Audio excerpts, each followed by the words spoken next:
Friends, I'd like to begin. So, welcome to our course. This is a course on grief that will be taught by Chris Whitacre and Kathy Reed, and I'd like to take just a moment to introduce the two of them so that you have a little bit of context, and I'll invite them to share more if they wish to. But Chris Whitacre has served as a chaplain at the Cedars Retirement Community for the past 18 years. Wow. As a volunteer, he's worked with hospice and death and dying workshops and has led and co-led bereavement groups for at least 15 years. In over a 3-year period, Chris received bereavement training from Dr. Alan Wolfelt from the Center for Loss and Life Transition in Fort Collins, Colorado. Chris is a graduate of McPherson College and Bethany Theological Seminary, lives in McPherson, Kansas with his spouse, Catherine, who also pastors the McPherson Church of the Brethren. They have 2 adult children. Chris was born in Virginia into a Church of the Brethren pastor's family, where transitions were very much a part of his life landscape. Kathy Reed is an ordained minister in both the Church of the Brethren and the Mennonite Church USA. She served in a variety of executive leadership roles, including as executive director of the Association of Brethren Caregivers and as executive director of the Family Abuse Center in Texas. She's been retired for 3 years, but has come out of the retirement to serve in a number of interim executive director positions for several nonprofits. Kathy is married to Dr. Stephen Reed, and they have 4 children and 7 grandchildren. Chris and Kathy, how did I do? You did great. Okay, You then did great. I'd like to just turn it over to the two of you to take it away as the way you'd like to. Okay. Um, just pause for a second here while I care for a technical matter. There. Um, as we begin, I want to say welcome as well to all of you here. Um, and I'm really curious why we have such a large number of people. I mean, I can draw my own conclusions, whether they're right or wrong. Um, that's beside the point. But I want to say kudos to all of you for being here uh, to engage in this topic. Whether it's curiosity, I want you to know it takes a fair amount of courage, I think, and openness to be a part of discussions like this. Um, Seeing who all is there, I know many of you, and I know many of you have worked professionally with death and dying. So you come with a background of knowledge and skills, and for the rest of you, um, I welcome. I don't I don't know you well enough to know what you bring to this conversation. Um, and I also want to say, um, when it comes to matters of grief uh, and bereavement, you are your own experts. Um, and we'll talk more about that later. Um, this will be a topic that talks about companioning, which is something Dr. Wolfelt discusses, and companioning in terms of is just about being present with others. And I would guess probably all of you have had some capacity or some experience with being with others in a variety of situations. As we talk about losses, our primary context will be losses of loved ones, but I think, as you all know, loss covers a very wide variety of definitions or experiences.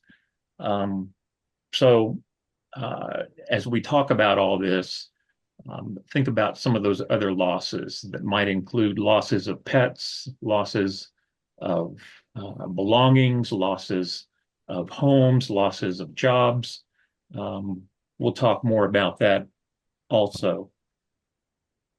Um, this can be a challenging topic, and I want to make sure that you feel like you have a safety net.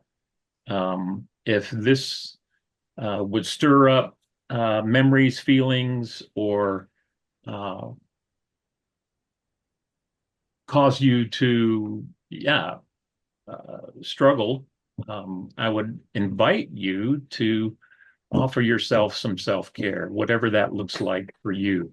If that means turning off your camera, if that means just leaving, please, if the need arises, please take care of yourself.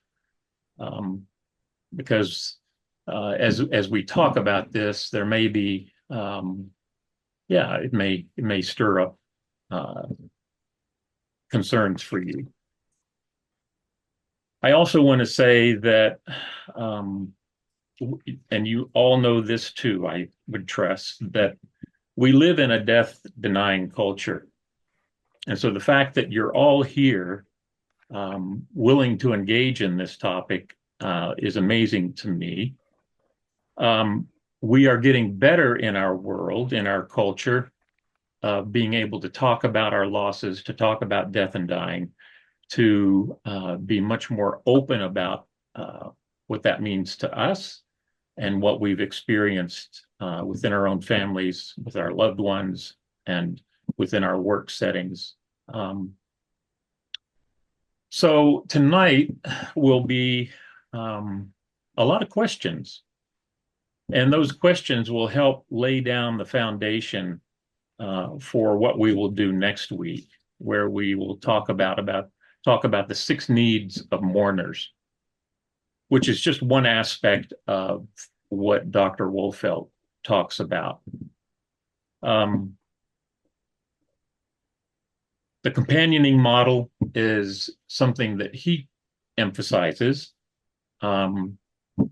He has all his credentials that he needs to be a counselor, a therapist, but his chosen profession to help people who are in the midst of loss, and that includes traumatic loss and losses of a variety of kind. His companion model is truly about being with. And I want to read something. I just found this today. I wasn't really looking for it, but it gives an example of understanding for what companioning is about. Again, I think some of this is material just feels like common sense. And if not, let's talk more about that. But this is something Ernest Hemingway said. He said, in our darkest moments, we don't need solutions or advice. What we yearn for is simply human connection, a quiet presence, a gentle touch. These small gestures are the anchors that hold us steady when life feels like too much. Please don't try to fix me. Don't take on my pain or push away my shadows. Just sit beside me as I work through my own inner storms. Be the steady hand and I can reach for as I find my way. My pain is mine to carry, my battles mine to face, but your presence reminds me I'm not alone in this vast, sometimes frightening world. It's a quiet reminder that I am worthy of love, even when I feel broken. So in these dark hours, when I lose my way, will you just be here? Not as a rescuer, but as a companion. Hold my hand until the dawn arrives, helping me remember my strength. Your silent support is the most precious gift you can give. It's a love that helps me remember who I am, even when I forget. And that's what we can offer people who are experiencing loss, or what we can also ask from others who we might want to be with us. So part of tonight is about telling your own story. If you are willing and I mean, this could be a time of vulnerability, and you have to decide how vulnerable you want to be at this point. But it's in your sharing, in your telling your stories, and being the expert of your own grief that we also learn together, and are able to grow from hearing each other's stories.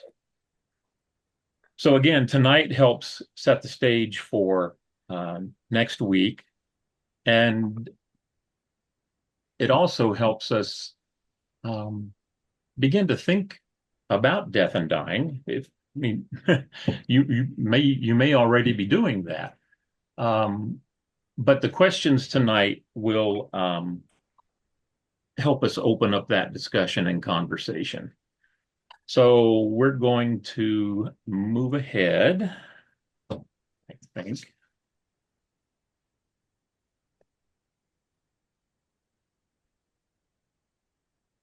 So Dr. Wolfelt is widely recognized across North America as a leading death educator and grief counselor.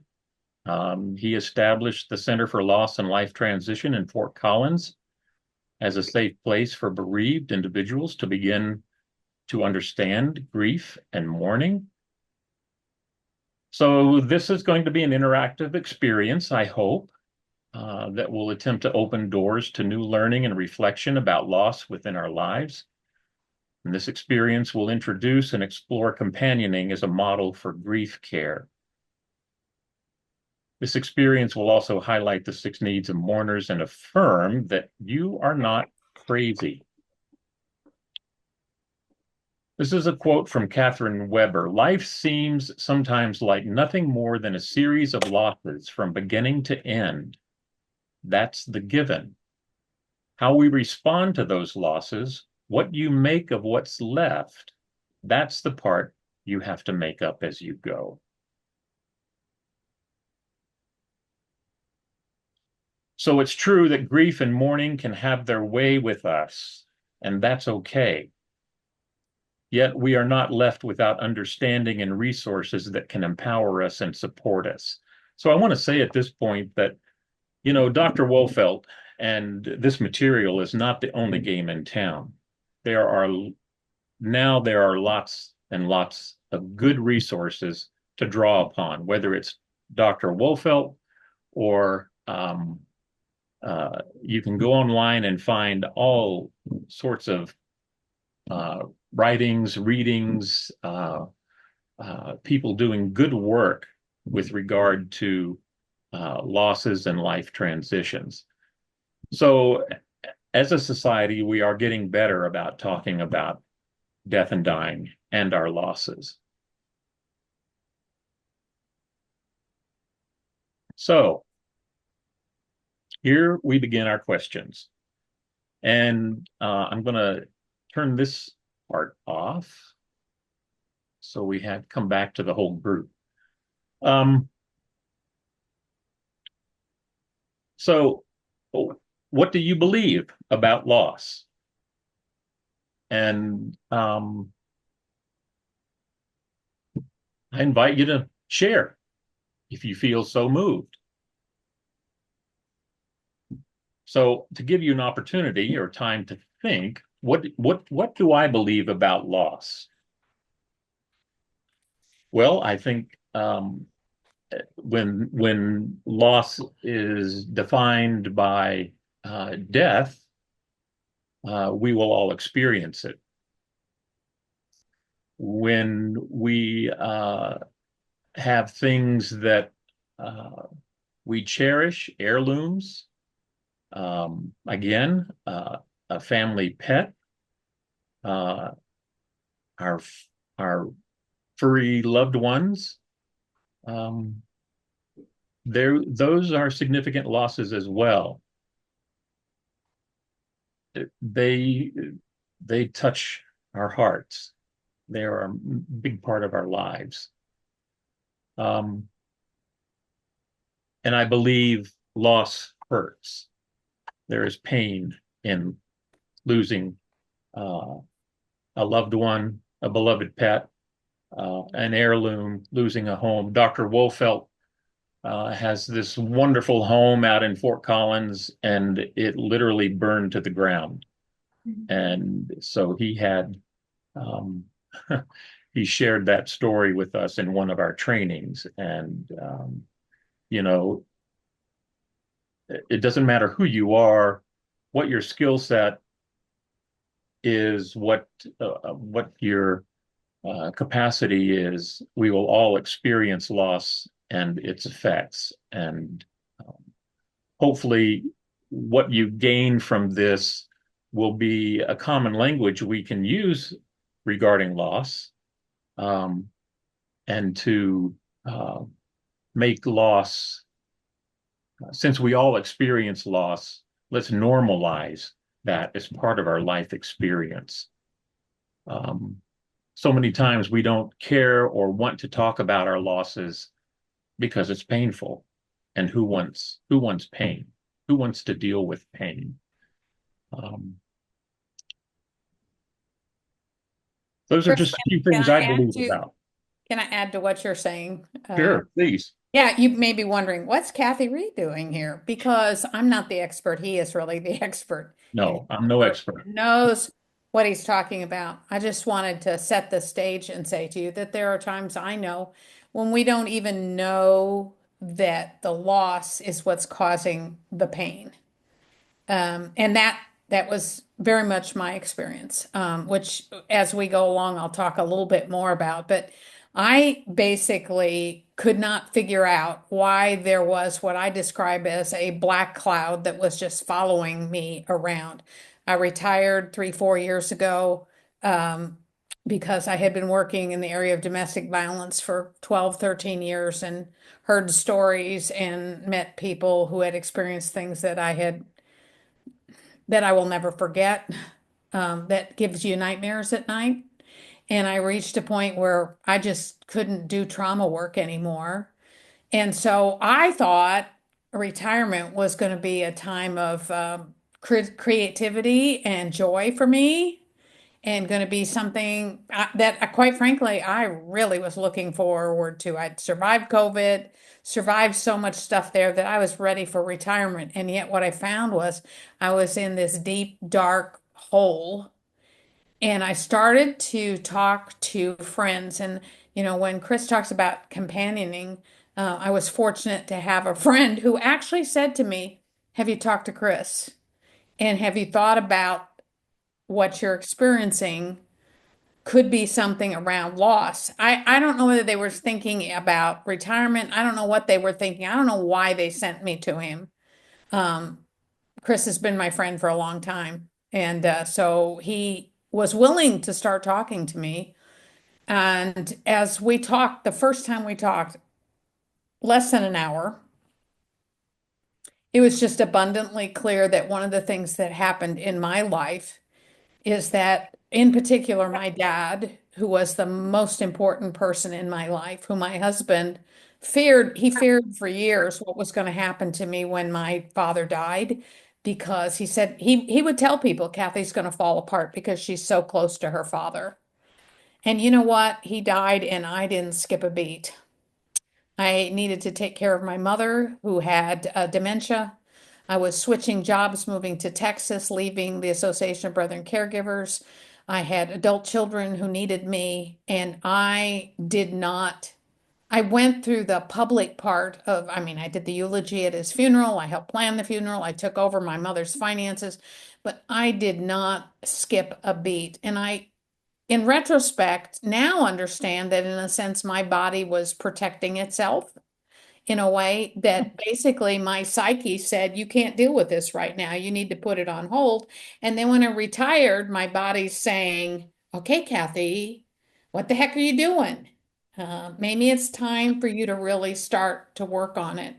And I owe a huge debt of gratitude to Chris because he has companioned me through thinking about grief, thinking about mourning, coming to a much brighter, happier place, um, helping me understand grief in a way that has helped me in my own ministry and my own opportunities to work with family members that has really made a big difference. And so, this question here about what do you believe about loss? Some of it's what we intellectually know, some of it's what we emotionally know, some of it we don't have a clue about. But I know that some of you have experience with it. And I know Rebecca had her hand up because she had something she wanted to say. Rebecca, you want to talk about it? Yes, grief to me is a combination of a lot of losses. Mm-hmm. Loss of child, loss of parents, loss of property, loss of the whole community destroyed, and loss of, I can say, devastating, because what I saw with my eyes during Boko Haram is I cannot describe it, because there were some people who called me, one woman that some women, they called me, and when I went, the other one, her husband had, her two children had, and she was just in pool of blood. Like the blood is, you can take this and fool it in on her floor. Again for shrimp and grits. So it's really, Oh, okay, fine. and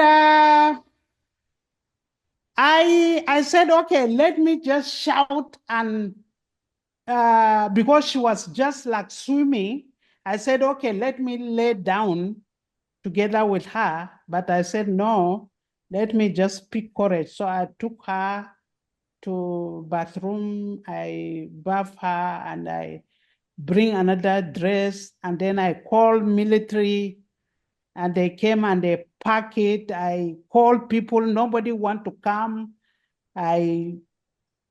It's really horrible. And how I survived, what I survived through this Boko Haram, the Chibok women, parents, and all this, everybody calling, and how I survived and how I am alive today is just grace of God.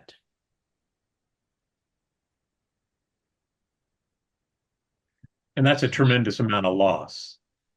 And we shouldn't minimize that experience for you, or and so my question, how do we manage, how do we handle traumatic loss like that? Whether it's through, a car accident, or Boko Haram, or Hurricane Katrina, or the latest storms we've experienced. We experience losses on an everyday level, and not only how do we help ourselves, but how do we help others? How do we companion others along the way? And I mean, that's our challenge, and I think we have the capacity to be with each other in those moments. And my ministry at the Cedars has really mostly been a ministry of presence, just being there. I really, as I mentioned earlier through the Ernest Hemingway quote, it's not about fixing someone. It's about just being there and hearing whatever is happening with them in all its gory detail, or in all of its deep hurt and pain. I had an interesting encounter when I was still in Colorado. And it was so interesting to me to understand that grief can pop up its head at times that you don't think that there's a reason to grieve. I taught with a woman who lived in the country. She was doing some spring cleaning and standing on a stool cleaning her storm door. When she stepped off the stool, her little finger got caught and actually pulled away from her hand. It was not repairable. And she grieved for that pinky finger for probably 2 months. Mm-hmm. Mm-hmm.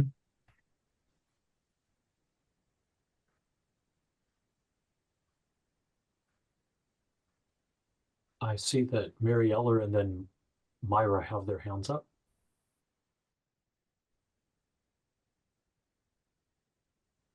I learned companionship in death through my sister.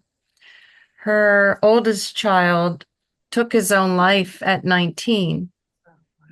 And it was very difficult for us as a family to accept and move forward.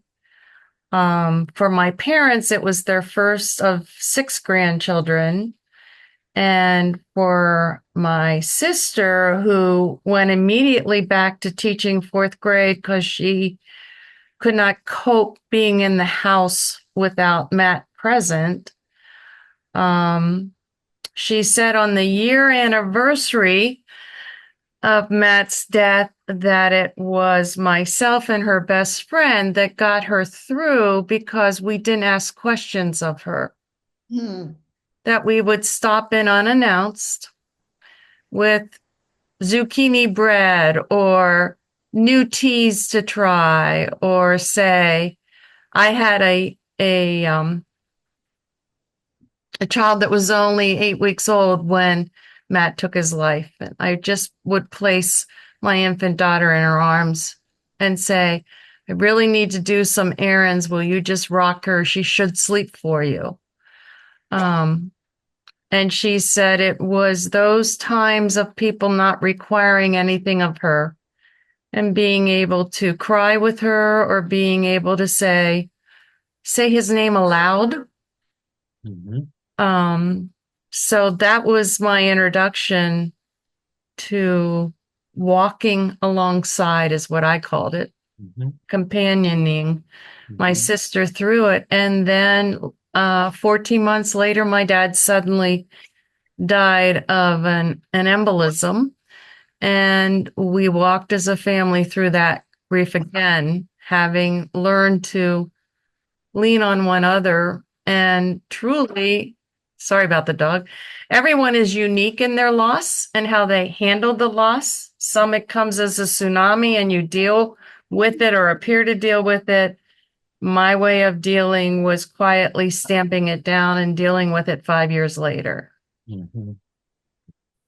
Yeah. Yeah, if we don't attend to our grief, it will beg for attention. Mm-hmm. And grief and mourning is not an experience that we get over. We will hear that phrase, when are you going to be done with this? When are you going to get over this? And it's not about getting over. It's about doing the hard work, but also integrating the losses into our life story. And yeah, we all have some pretty heavy duty losses. Was there another hand? Myra was raising her hand. Yes. Good evening, everyone, and thank you for the opportunity to be together in this moment. I think I am blessed to be here because the statement that Dr. Chris said is something that has been pounding on me. I lost a child 3 years ago, and I still asking myself, when is gonna be that I can talk about him and not get emotional? But something that I realized lately is that piece that you just said it is so important in a person when they are grieving. Had that companionship, and I just realized it. I said, I haven't read the book that you just mentioned, but it was what I just said. I said, I just needed somebody to lean on, and I don't need nobody to tell me what to do or how can I do it or when I can do it. I just needed somebody to be by my side and said, and don't say anything. Don't say anything, or just hug me and just to make themselves available and said, I'm here. Maybe you don't need me now, but I'm here for you when you need me. And I think that has been my struggle in healing because I don't feel that I have that person. So it's taking me longer. It's taking me longer, but I'm trying to find the ways to heal.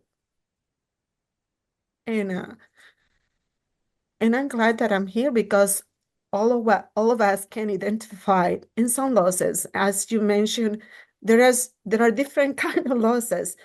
For me, lately in life, I have been aware that death is just part of life. But it's hard when you get to that, when it's happening to you. I know that as a Christian, death is not the end of life. But the way that I lost my child, it was for me, was dramatic.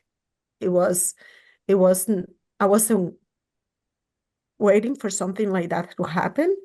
But it made me realize that life is very short and it doesn't have age to visit us. But at the end of all this time, I just have realized that how important is that companion person when you are going through that. And it is so important, but I don't think that people realize how important it is. And sometimes I have been justified the people around me because I felt like well, they don't know what to say or they don't know what to do. And that's why maybe they haven't been present. But I have been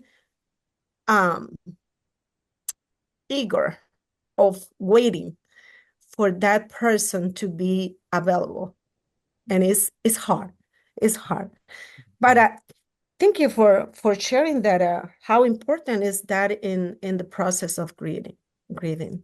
And I'm here because I feel like even talking with other people that is in the same walking through losses is healing. There is healing in there too. So thank you. Myra, thank you for sharing. And, there is no time limit for this. This is not anything that necessarily ends, but the weight of our sense of feeling of loss is often heavier closer to the loss as it has happened. And with the integration into our life and doing intentional work and having intentionality about the awareness of loss, it's when we talk about presence, it's not only presence with others, but it's presence with ourselves. And presence is it's along the lines of mindfulness. And part of it is being mindful about ourselves, what we're feeling, what we're thinking.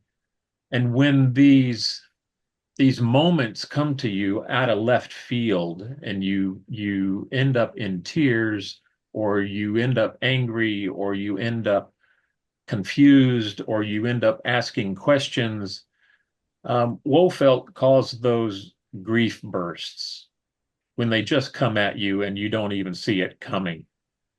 And the important thing is to give them their moment rather than try to stuff that internally. I also want to encourage you to not apologize for tears, to not apologize for whatever you're feeling.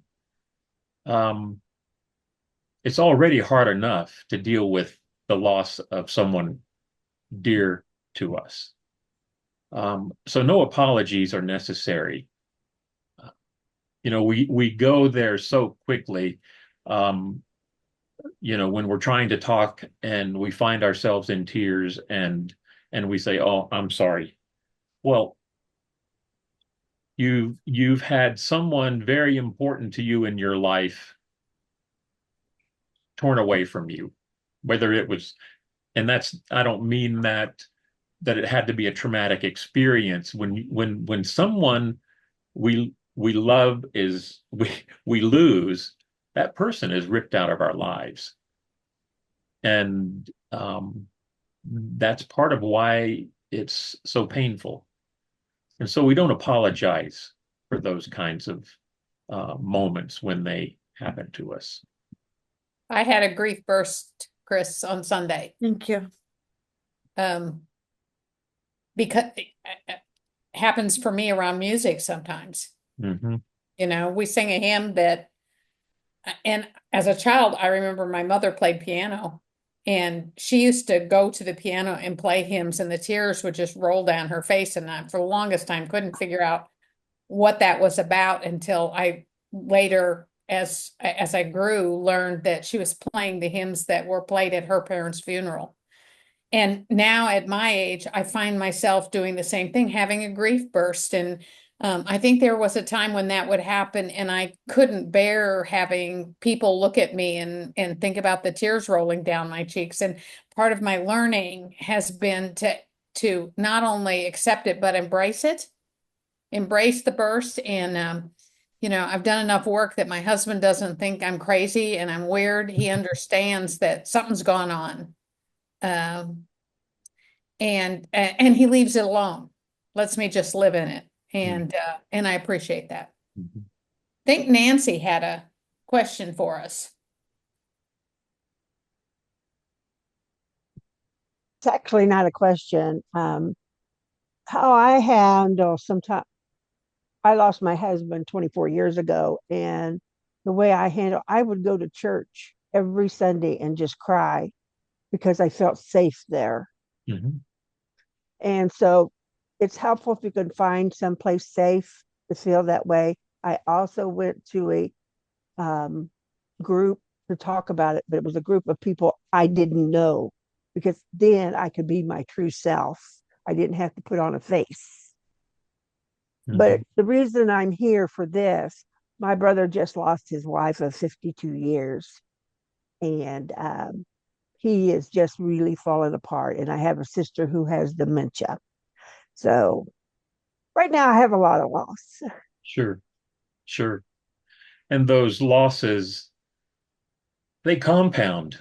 And sometimes our current losses remind us of losses from previously. And if we have not given attention to those losses, then they come back to us and build on the losses that we are now in the midst of. And so, it becomes very overwhelming. And so Wolfelt would say, it's about dosing yourself. When we have a headache, we try to take a pill for our headache. And so we take a dose of something to alleviate that pain. Well, grief is not much different than that, because we can't take the pain of grief forever and all at once. It would totally put us under. And so it's about encountering our pain and then taking a break from it. It's about moving towards it and then stepping back. And sometimes it feels like we're doing more steps backwards than it does forward. It's like that. It is like that. And so, I want to encourage you not to be mystified by that feeling or that experience. It doesn't mean you're backsliding or you're failing at this. And this is not about failing. It is about attending to your experience of loss and grief. So I'm getting off script here, but here's a question for you. And actually, it was reserved for next Tuesday, but we're here and we're talking about this. So, what do you believe or think about grief and mourning? Are they the same thing? Think about that for a moment. Are grief and mourning the same thing?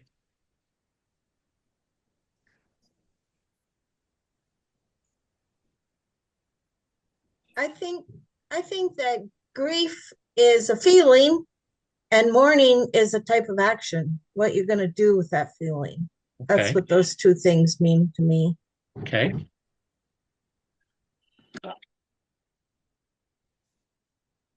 Yeah, I think that's a really good answer. Wolfelt would say that grief is what we hold inside, what we feel inside, whatever those feelings are, sadness, anger, confusion, questioning, doubt, whatever. And mourning is basically grief gone public. Mourning is our outward expression of what we're holding inside. So what does that look like? That can look like tears. That can look like anger. That can look like, throwing dishes across the room. That can look like going for a walk outside. That can look like listening to music. That can look like writing poetry. That could look like swinging a hammer. That could look like whatever that is for you in perhaps any given moment. So it's grief gone public. And when our mourning is intentional and related to our sense of loss, that's productive. That's productive in our grief journey, our grief experience. And just because we have what we might say is a positive experience with that, or we feel differently in a better way about that, and then the very next day we're totally trashed again, that doesn't mean that that doesn't mean you're failing at it. It just means that's how grief has its way with us. And to not ignore those moments, but to give them some recognition, some acknowledgement. It's when we, again, begin to internalize all those things that we do ourselves a disservice in our grieving. I have a question. Mm-hmm. I lost my son. I don't know whether he's dead or alive during the crisis in 2011. He was 18 by then. And I felt that up to now, I did not mourn him. We did not mourn him as a family. So I'm suggesting that let us maybe come together and have a memorial service and some of the memories and all the children, and so that at least, because 11 years, maybe he may not come back again, although my niece, who was adopted by Boko Haram, she's since 2018, now last week she came back, rescued from Boko Haram. So this is the dilemma in the family. If we do memorial service and if he appear, so it's like the grief, and every time I think of him when I'm sick or during his birthday and all this, the grief never goes but some, my sisters, my mother, my brothers, whom I witnessed their burial and all this, is like bygone is bygone. But for my son, that I don't know whether dead or alive, it goes on. So maybe you can answer me after this good talk, but I really need advice and support. You know, I think two things, Rebecca. One, it's hard living with no answers. You know, and there's so many instances in life when we don't have answers to the questions that we have. And that is one difficult element, I think, of a sense of loss, because you don't know whether he is alive or whether he's dead. You don't know what happened to him. But one thing that may be helpful, and ritual can be a helpful experience, whether you have a memorial service or not. That's one. Funerals, memorial services are our rituals of the dead. And that, you know, we oftentimes think of a funeral as sort of the end of that death moment. You know, our loved one dies. We go into planning a service. We think about all the details about a service, and, you know, meals are coming in, cards are coming in, and it kind of leads up and builds up to a memorial service, and we think, that's all done. But that's really when the real sense of grief and loss begins to set in.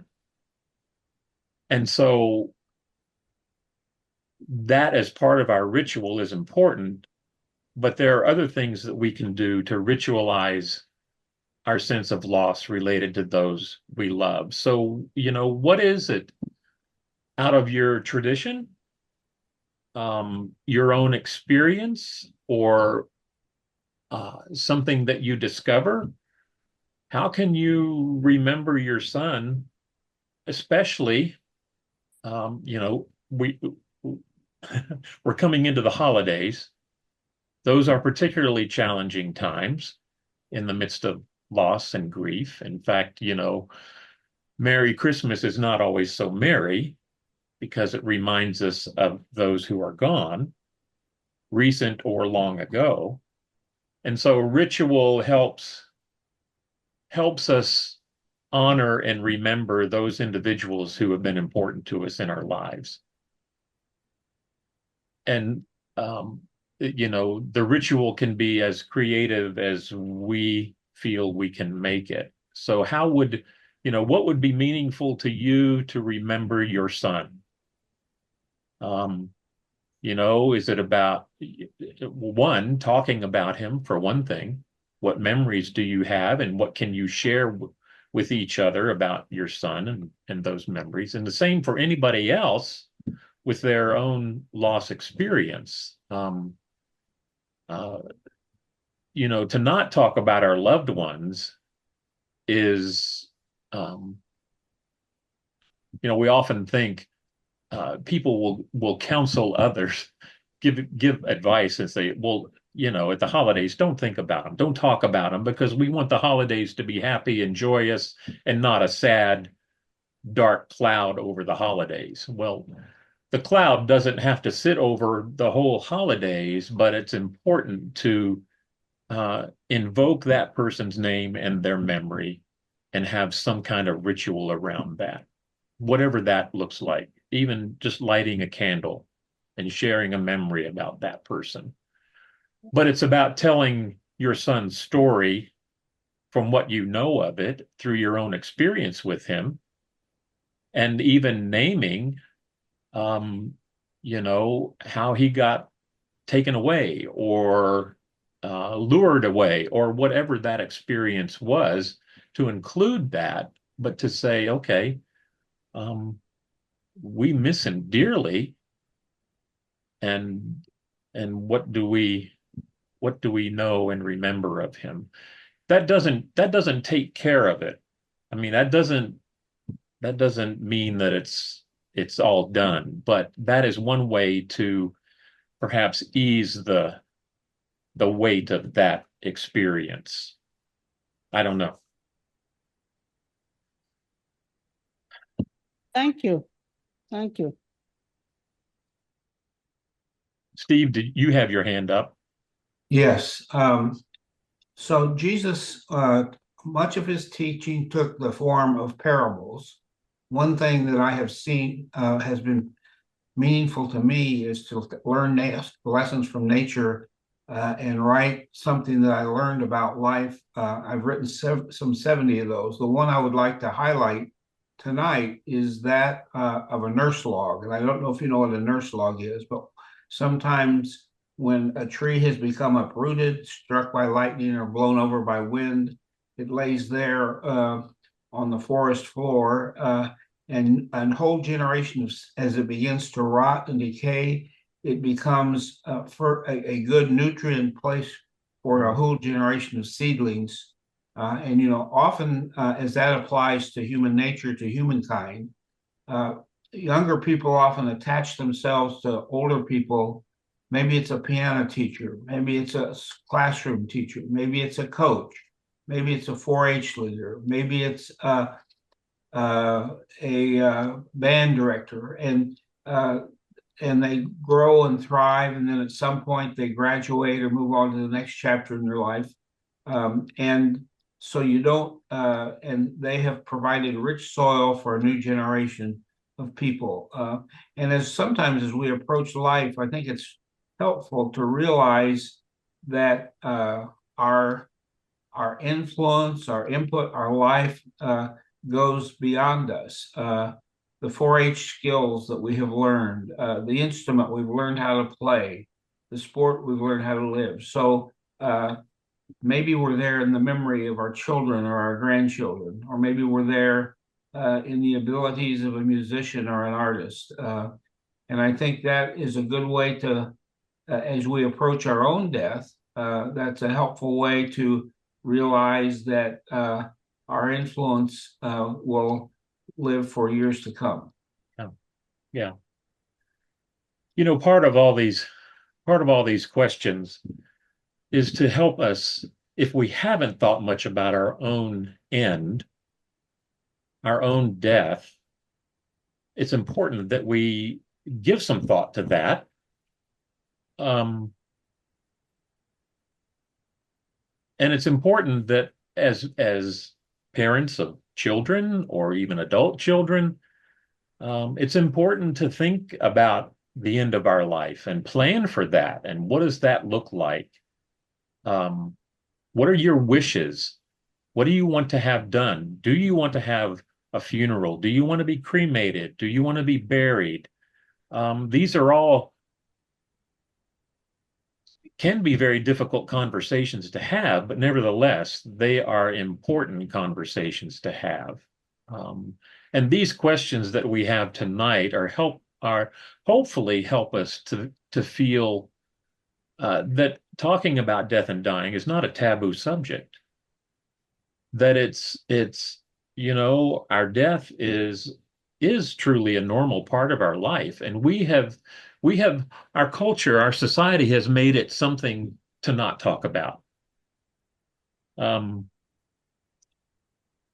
I think that is all part and parcel of our history in what I would say is our medical model. And it used to be there was a time when family members died, the family took care of the body. They would bathe the body would sit in the parlor or the living room, and people would stand vigil around this body.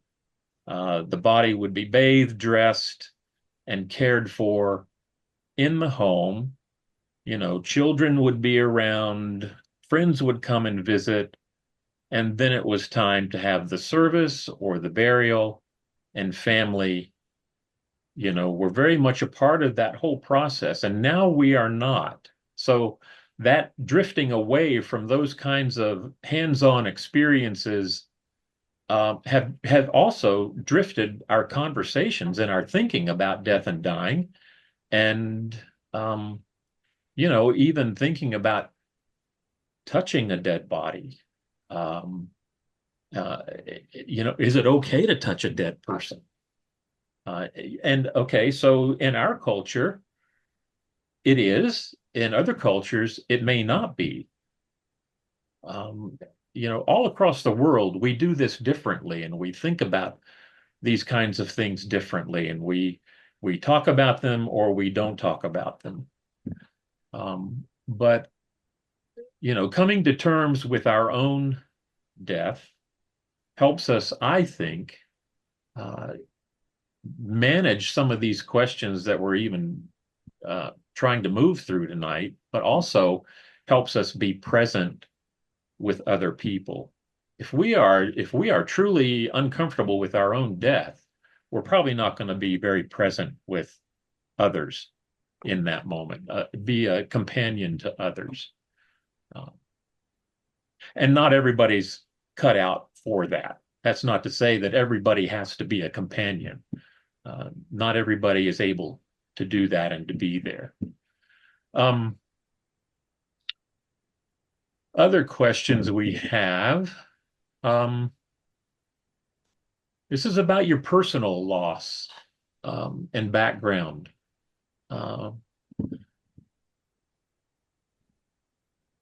Recalling an experience of the death of a pet, a companion animal in your family. Even as a child, what was that like for you?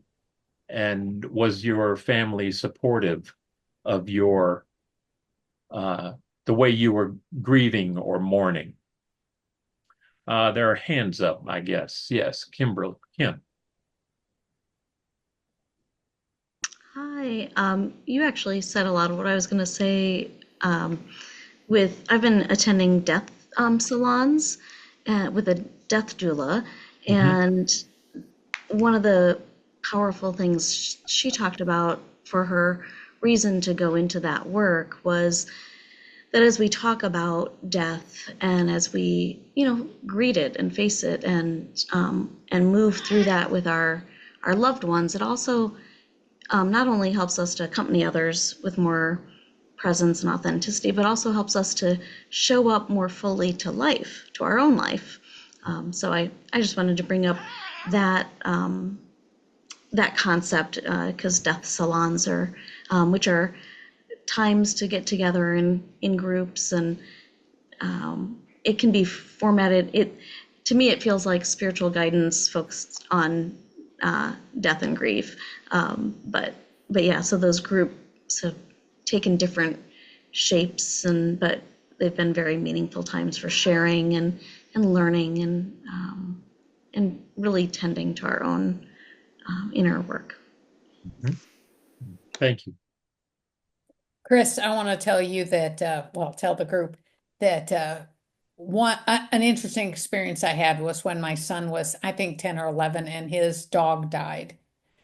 And I was an intern at a church working for an amazing, wonderful senior pastor.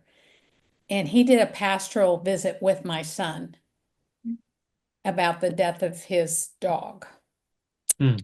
And I thought at the time, I thought this is very unusual. And it's one of the few times I've seen it, although I have to say I've replicated that in my own ministry, because what I saw with the impact of a child, there was this, it was amazing to see the grief that a 10-year-old has with something that was very precious and dear to him. And to have the pastor of the church recognize that, to say, let's talk about it. I think he took Derek to go eat and go to an ice cream parlor and get some ice cream, just spend some time and let's talk. And, what kind of memories do you have? I mean, he did it just like he would have done if a person in my son's life died. Mm-hmm. And it was so powerful. It really was a wonderful model for particularly helping children start to begin to articulate what they're feeling and to maybe have a healthier relationship with death and dying. Because you're right, we live in a culture that denies death, and it's so often taboo to even talk about it. Mm-hmm. It was a great model. Mm-hmm. Yeah. Yeah.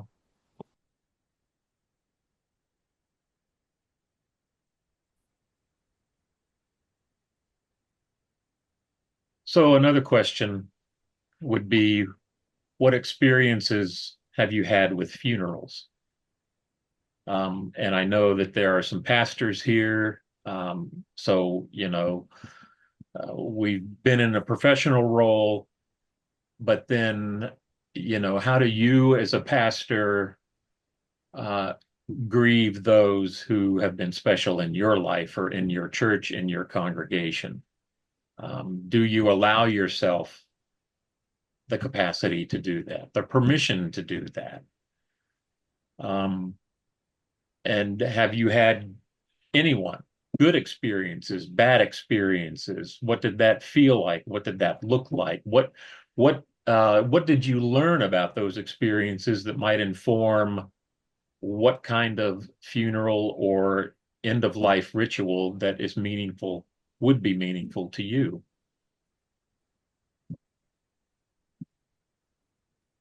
So Anitra, you said the first funeral you officiated was for your 27-year-old nephew that had overdosed. Hard to do. Very hard. It was hard for me not to cry during the service, even though I was officiating. It was like I'm not allowed to cry. Is the way I felt. And the overdose was accidental. He was taking some meds, watching and drinking a beer while watching the Cleveland Indians go into overtime. And the beer interacted with the meds he was on, and that's what took him. And it was like a total shock going through it. And then just 5 years later, his brother died from an overdose also. And they didn't have a funeral for him. They didn't have calling hours for him. There was nothing. And I was like, you needed that to say goodbye. It's not something that I want to go through again. It was rough. I've officiated at several funerals, but that was the roughest. Yeah. This is my commentary on pastoral ministry, that we think we always have to be the one to be officiating. to do the service. And I think there are times when it might be best that we ask someone else to do that on our behalf. I've come to think that there's nothing wrong with that, because there are times when even professionals who are supposedly supposed to have the skill set to do all these things and manage your own life and emotions and sense of loss. But I don't think that that has been taught very well. And so I think sometimes the ones who are officiating struggle quite a bit.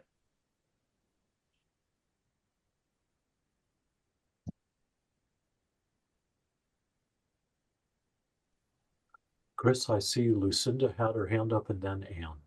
Okay, Lucinda. I just want to say that my husband died in January, the end of January this year. And at the funeral, my kids wanted to bring our family dog to the funeral.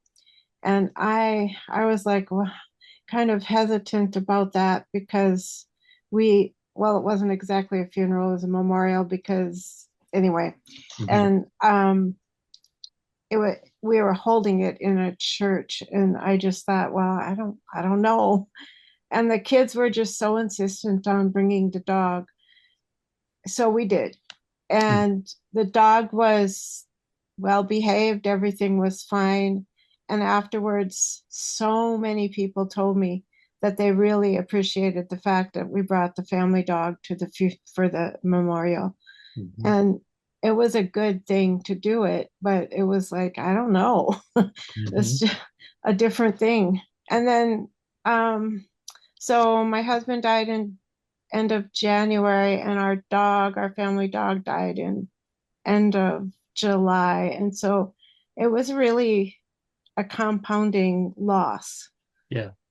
And I'm struggling with this class too. But I knew I needed to be here. So anyway, that's all. Well, that's a lot. That's a lot. So Yeah. say that that's all. Just don't, yeah, Yeah, it's a lot. it's a lot. Anne? The first funeral I went to was my mother's mom's funeral. My mom was raised in an abusive home, quite abusive. And when she left there, she really never wanted to have anything to do with her dad again. And it was hard to have a relationship with her mom because he was overbearing and possessive and so on. So I never really got to know my grandmother very well. When I was 11, she called my mom and said that she was going to commit suicide. And by the time my mom would be able to get to her, she'd be gone. So when the funeral happened, I mean, I wasn't really aware of all of that actually happening. When the funeral happened, we were in the church, and I knew that she had died. I understood that, but I didn't know her, and I didn't really love her. I mean, she wasn't part of my family, really. But it was overwhelming because everybody that I loved was crying and just heartbroken. The guilt that my mom had, it just nearly killed her to get that call and not be able to save her mom. Mm-hmm. So I just started bawling and bawling and bawling. Because suddenly I just was so sad for everybody else who was sad. Mm-hmm. So I remember that very well. And so with my own children, I made a point of taking them to a funeral for somebody that was not dear to them. It was just somebody that they might or might not have known. And just so that they could understand, death and the whole ritual of having a funeral and going to the cemetery and, Yeah. You know, sometimes the depth or the pain that we feel in a loss, sometimes, I think many times, relates to the quality of the relationship we shared with that person. If we deeply loved that person and they were a part of our lives, probably the greater the pain that is going to be. I have been with people and families and circumstances where there wasn't a lot of love loss when this person died. So it's not unusual to think, we look at them and say, well, they don't look like they're grieving very much. I mean, we stand back and we look at others and we kind of critique or judge others depending on what we witness in their grief, their mourning expressions or not. But we don't know the whole story. We don't know the whole story. They may just be steeling themselves up for this moment and then fall apart later. But there is a correlation, I think, between the quality and tenor of a relationship as to how deeply you feel or grieve. If the relationship was continually divisive or shallow or unfulfilling, I'm guessing the grief experience is not going to be like having lost someone who was very dear to you. I will also say it's important that we don't make assumptions. Right. I have a friend from church whose husband just died. They were married 53, 54 years, a long period of time. And she trusted me enough to say to me on church, but I haven't had, she said, we have stayed married even though we weren't together for more than 30 years. And she said, yes, I lost my best friend, but she said, I didn't really lose a spouse. Mm-hmm. And I think one of the things that she's going through is that everybody in church assumes a certain level of grief that is not true for her. Mm-hmm.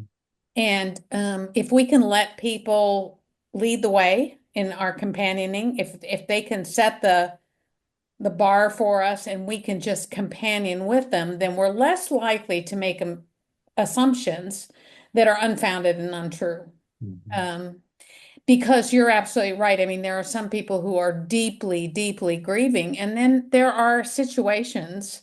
I remember in seminary reading about a woman whose husband actually told her that he wanted a divorce. He was leaving. He was in love with someone else, and he had a girlfriend, and drove off sort of in anger and wound up dying in a car crash.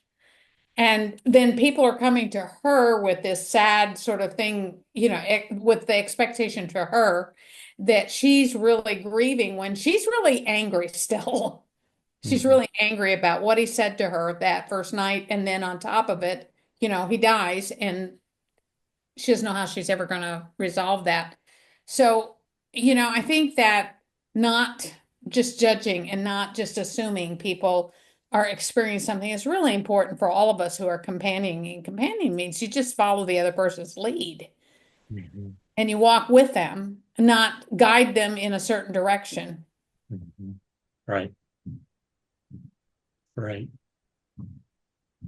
I'm noticing the time. It's 8:15. I want to push out a couple of other thoughts related to this, and then we'll begin to wrap things up. We have a whole lot of influences in how we think about death, how we think about dying.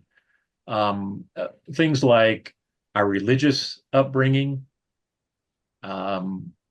things like our cultural upbringing, our ethnic backgrounds, all of these things together influence our thinking about death and dying, and I think are worth having discussions about. Rebecca, it's been nice to hear your voice in all of this and what your experience has been with Boko Haram, and not only in your close sphere of relationships, but culturally, what that has meant. And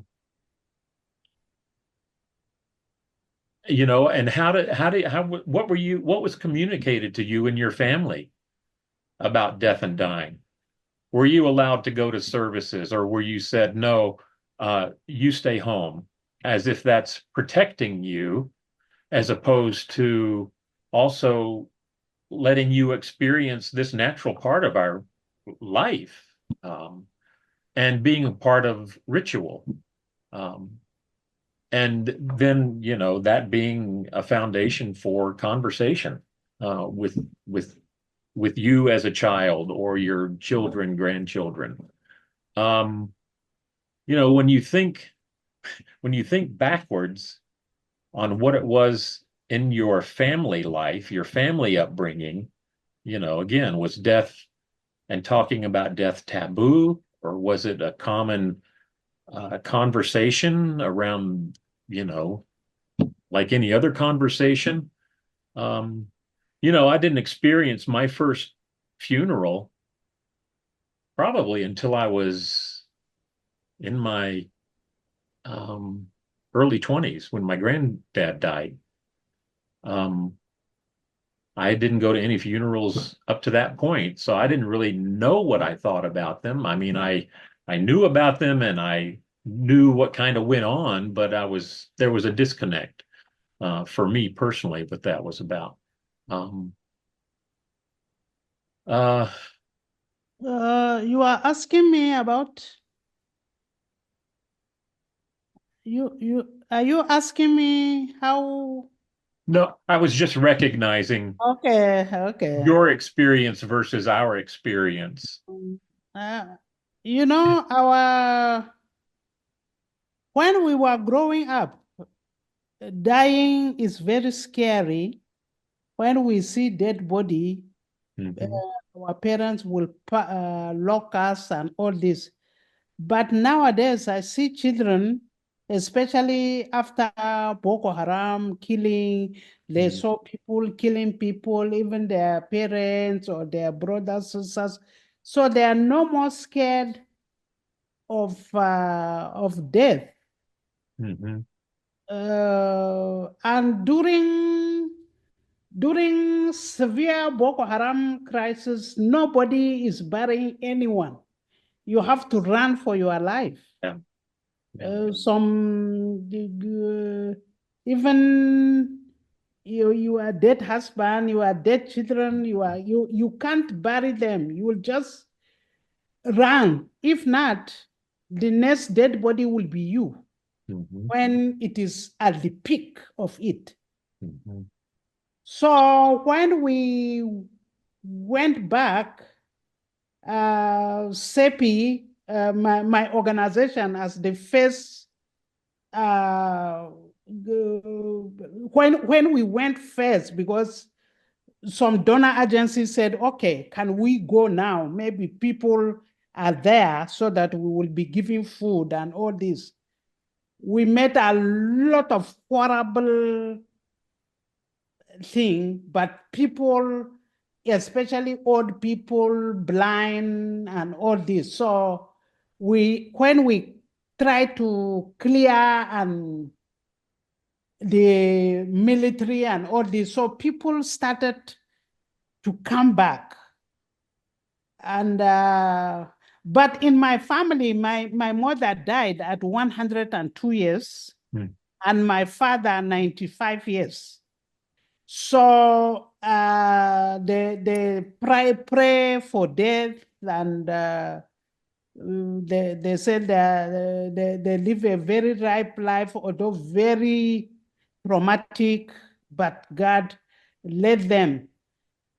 So it was for my mother. She was a Christian, so it was like she's going to Christ, and so no fear of death.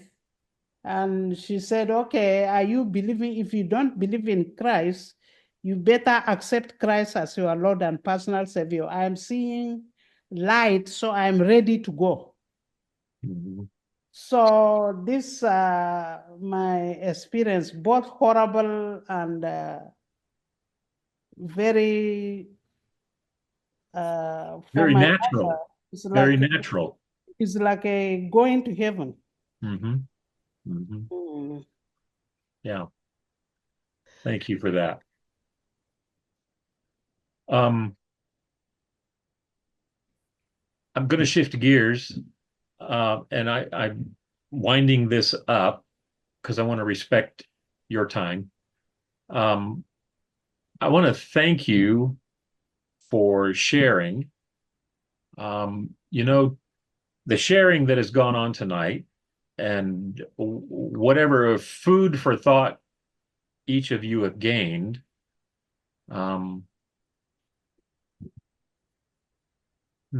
It is about mourning.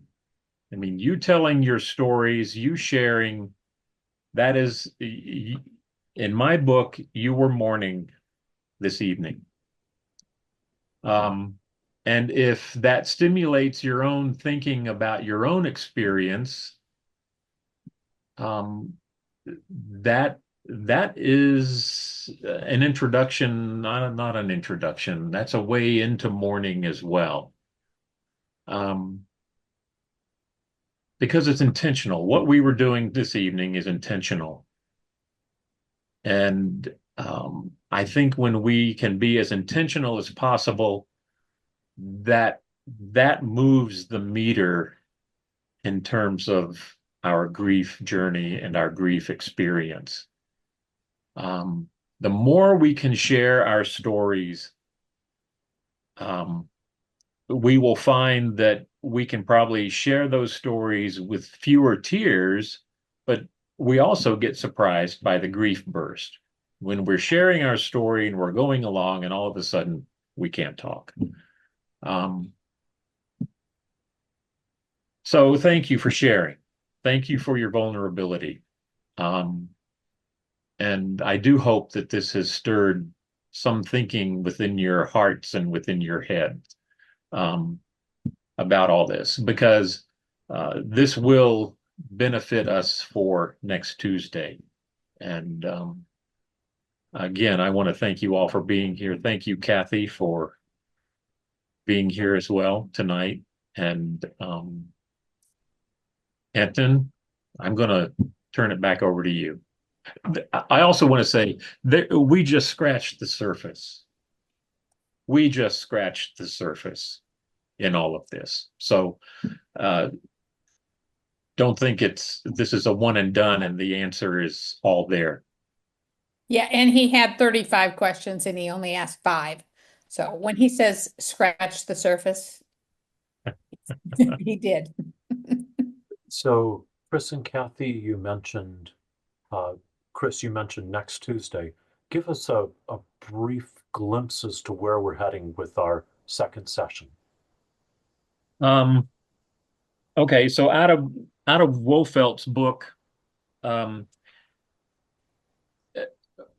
next week we're going to mention Elizabeth Kubler-Ross. Does that name mean anything to you? Okay. I'll mention her. And so his version of Kubler-Ross's work is what he calls the 6 Needs of Mourners. And these are the needs that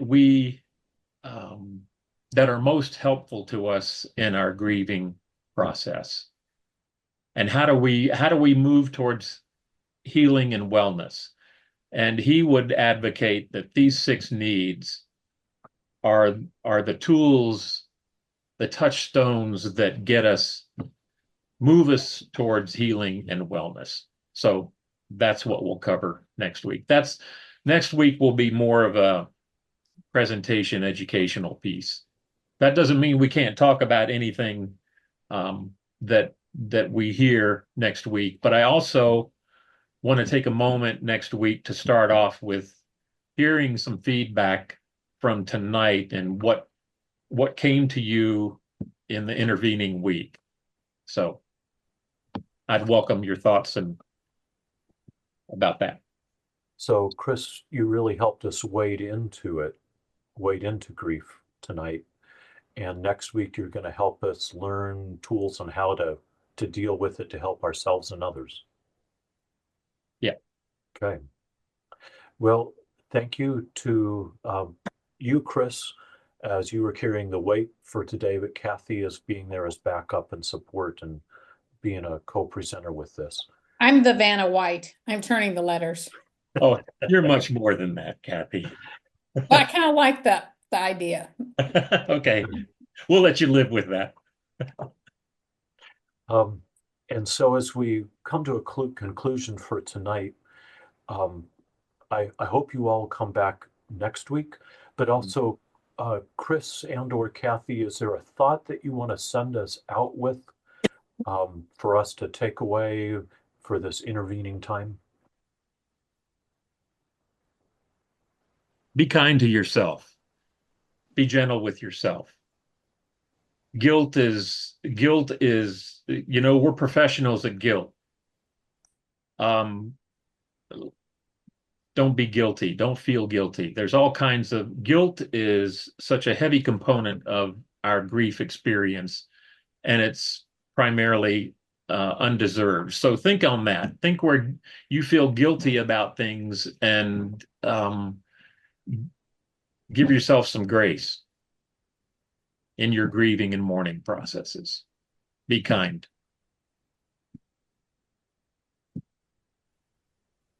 Thank you, Chris.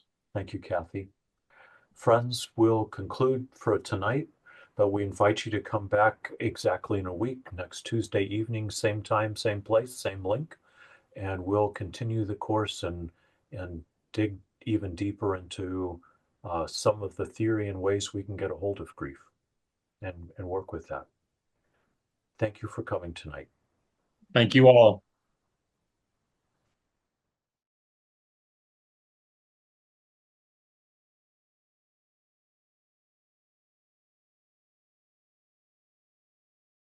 Welcome, friends, to the second session of our course about understanding your grief. We're really delighted to have Chris Whitacre and Kathy Reed lead us again tonight. Let me take a moment just to reintroduce them to you, both so that's part of the recording. I know that you heard this a week ago, but just to remind you that Chris has served as chaplain at the Cedars Retirement Community for the past 18 years. And as a volunteer, he's worked with hospice and death and dying workshops and has led and co-led bereavement groups for 15 years. And he's had a special 3-year training period with Dr. Alan Wolfelt from the Center of Loss and Life Transition in Fort Collins, Colorado, and will be sharing some of that information with us tonight. And Kathy Reed's an ordained minister in both the Church of the Brethren and the Mennonite Church USA, and has served in a variety of executive leadership roles, including as the executive director of the Association of Brethren Caregivers and as an executive director of the Family Abuse Center in Texas. She's been sort of retired for 3 years now because she's come back and has been serving as interim executive director at several nonprofits. And so we welcome Chris and Kathy here. And without further ado, Chris, I want to turn it over to you to jump us in, except for an announcement that I'll make. Chris has a lot of information to share with us to start us out on this session. And so as he and I talked, I suggested it might be the best strategy for us to hold our questions until he can get through some of that material, so that he can get that presented in just, a nutshell. After that, we're going to throw it wide open. But so that you don't lose track of any of the questions you might have, take a pencil and a piece of paper or have something handy if you're taking notes, so you can write down your questions. I know that we could also throw them into the chat on Zoom, but a disadvantage of that is then it sort of can get lost in that chat and people have to scroll up. So instead of us being distracted, I would rather us be able to address the questions face to face here live in the Zoom meeting. And so write them on a piece of paper, keep them handy. And then when Chris is done with what he wants to share, we'll open it up and have a chance to wrestle with all that material. Does that sound like a plan? Did you want to talk about a break, possibly? Well, no, but I guess we'll give them a break, Chris. And so I was going to say, and because it's going to be a little more intense with the learning part of stuff, we're going to aim for a break after maybe 50 minutes, at least getting close to the top of the hour, so that we can take a stretch break and then have another at least half an hour and a little bit more to finish off our course for tonight. Chris, anything else I forgot? Nope, I think that covers it. Then it's over to you. Take us away. Okay. Before I go to the PowerPoint, I want to just think back to last week and refer to the sharing and the stories that were brought forward last week. And two things I want to say about that. One, as we hear another person's story, it's less helpful for us. And I know you've all heard this and maybe even said these words yourself. But when we hear someone else's story and it sounds far worse than our own, oftentimes what we will think or even say out loud is, well, I have nothing to complain about. Or we recognize that, someone else's experience seems far worse than our own. And to be able to own your own grief and avoid comparing as much as possible, that's probably not helpful to your own process. Everybody has their own experience. And yes, people experience loss and grief in a variety of ways, but it's also individual. So I just say that as a reminder to don't lessen your own experience when you hear other person's stories, because we do that so easily. And then there are things in this whole grief process. One is called grief overload, and that is when we experience multiple losses close together, or larger traumatic losses. And Rebecca, I'm thinking of you and your stories about Boko Haram and people in your life who were affected by that. That's a lot. That's a lot of heavy lifting in terms of loss and grief and bereavement. And then to kind of further that thought, there's also something else called complicated grief. And that comes when there are a number of influencing factors that make our grief complicated. And when our grief is complicated, we're just stuck. We're not moving forward or backward. We're just stuck. And so I wanted to name those things after people shared so willingly and made themselves vulnerable within those stories, to know that if you're feeling those kinds of things, to pay attention to those kinds of things. And this would be where you might seek out help in your local area. Either with a grief counselor or a counselor who is specialized or has a grief and loss component, or think about joining a group and being a part of that support process, or finding someone who can be a companion to you along the way. But sometimes there is a point where we do need extra help, and there's nothing wrong with that, and there's no shame in that. But I just wanted to name that here at the outset. So we're going to pick this up with the 6 needs of mourning, and I'm going to go to the PowerPoint.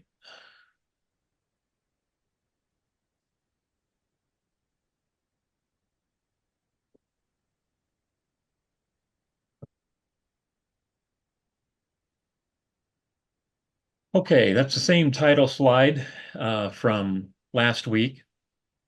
And what I'm going to do is quickly run through just to name the 6 needs of mourning, and then we'll talk a little bit more about each one. But before we do that, I have some other thoughts before that. So we're going to refer to Kubler-Ross, but we'll get to her in just a bit. So the 6 needs of mourning, as Wolfelt would say, these are in numerical order for the PowerPoint, but there is no order in which you may experience these. There is no one, you got to do this one before you do that one, which is kind of what was misunderstood about Kubler-Ross. So acknowledge the reality of the death. Let yourself feel the pain of the loss. Remember the person or persons who died. Develop a new self-identity. Search for meaning, and let others help you now and always. So those are the 6 needs of mourning, and we'll unpack those as we go along. So I want to say also that having an awareness, a mindfulness, a sense for the 6 needs of mourning offers us a way to participate in our own grief and to be intentional and thoughtful about our own grief and mourning experience. And it also gives us an opportunity to become action-oriented in our experience towards healing and recovery, rather than just letting grief have its way with us and we have no mechanism for coping with that. I know last week I said in one of the slides that grief can kind of has a tendency to have its way with us, and that's an element of truth, but it's not, our experience doesn't have to be a passive experience. We do have choices, we do have capacity, we do have the means to manage how we move through our losses and that experience. Part of what we can share in this experience together is we're developing a common language, so that when you speak to others who have encountered this material, Dr. Wolfelt's material, you will know what they're speaking about. You will also know what others are speaking about, even though it's not verbatim or the same kind of language. You'll see connecting points with what you hear in this presentation and what you hear from others. The gift of understanding the 6 needs of mourning, while painful and challenging, the gift is that they can be transformative over time. You've heard the phrase, time heals all wounds. I don't believe that. Time is a component and time helps, but it's what do we do with that time that really brings us and moves us closer to healing and a sense of wellness again. A misconception about grief. We go through the orderly, predictable, and sequential stages of grief with a clear beginning and a clear end. That's only one of many misconceptions about grief. And this is where Kubler-Ross enters our conversation. One misunderstanding of grief. The 1969 publication by Elizabeth Kubler-Ross is a landmark text on death and dying. Dr. Kubler-Ross listed 5 stages of grief from a study of terminally ill patients facing the advent of their deaths. And she named these stages as denial, anger, bargaining, depression, and acceptance. Kubler-Ross never intended for these stages to be understood as a clear linear sequence to be followed by those who are grieving.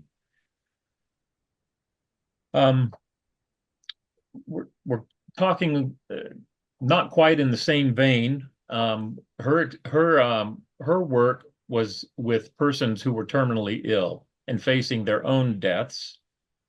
And what we're speaking about here is our own experience with those losses that are meaningful to us. So what may be more helpful to us is to allow yourself to be where you are on any given day. Refrain from shaming yourself or forcing yourself to be in a certain stage. So if you go back to those 6 needs of mourning, acknowledge the reality of death, let yourself feel the pain of the loss, remember the person who died, develop a new self-identity, search for meaning, and let others help you now and always. Wolfelt would say these aren't in any clear, predictable order either.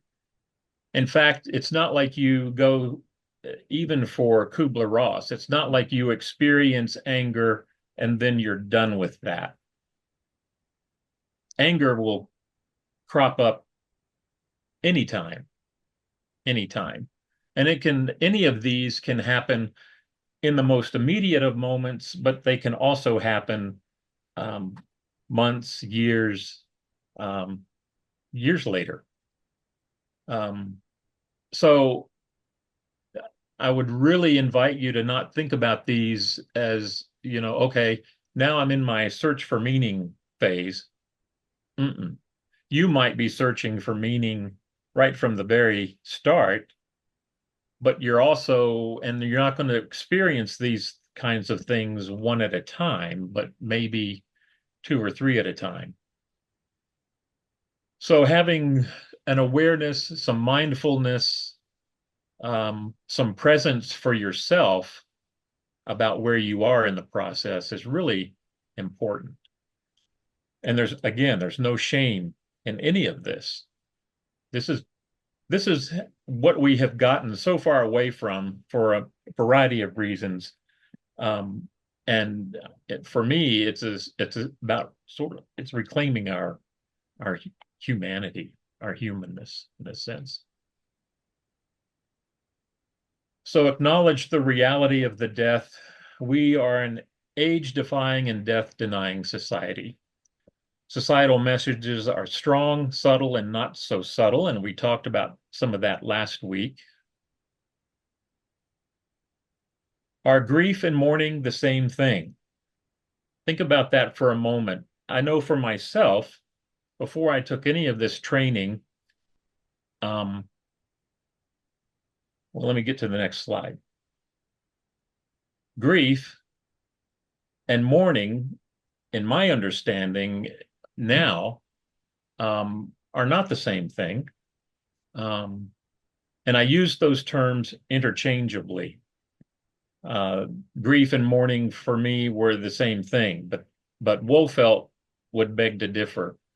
So grief is what you feel inside, and mourning is when you give expression to those thoughts and feelings outside of yourself. And we talked briefly about this last week as well, that mourning can be expressed in a whole variety of ways, but the one way you can have awareness for that is its intentionality. What is happening around your grief and how you're expressing it, and how are you addressing it? Paying attention to yourself, so to know, okay, I'm feeling very sad and I have tears, or I'm really angry, and sometimes without reflection or thinking, we don't know why we're angry. But if we spend a moment or a little bit of time with that, we can discover why it is that we're angry. And that begins to give us some understanding and some empowerment and choice about how we will live with our grief and mourning experience. So grief is what you feel inside, sadness, a deep joy, even in the midst of loss, or anger, confusion. You name your own feeling, because you are the expert of your own grief. So here we go. The 6 needs of mourning: acknowledge the reality of the death. You can know something in your head, but not in your heart. Does that make sense? Sometimes our head has to catch up with our heart, and our heart has to catch up with our head.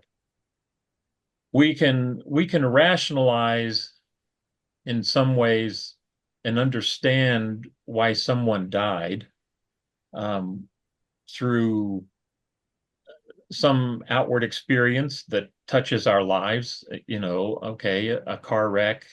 If someone is serving in the military and they die overseas, or a random act of violence that happens in our lives. And I think particularly of all the school shootings, the mass shootings that happen in our country, and I think, how in the world,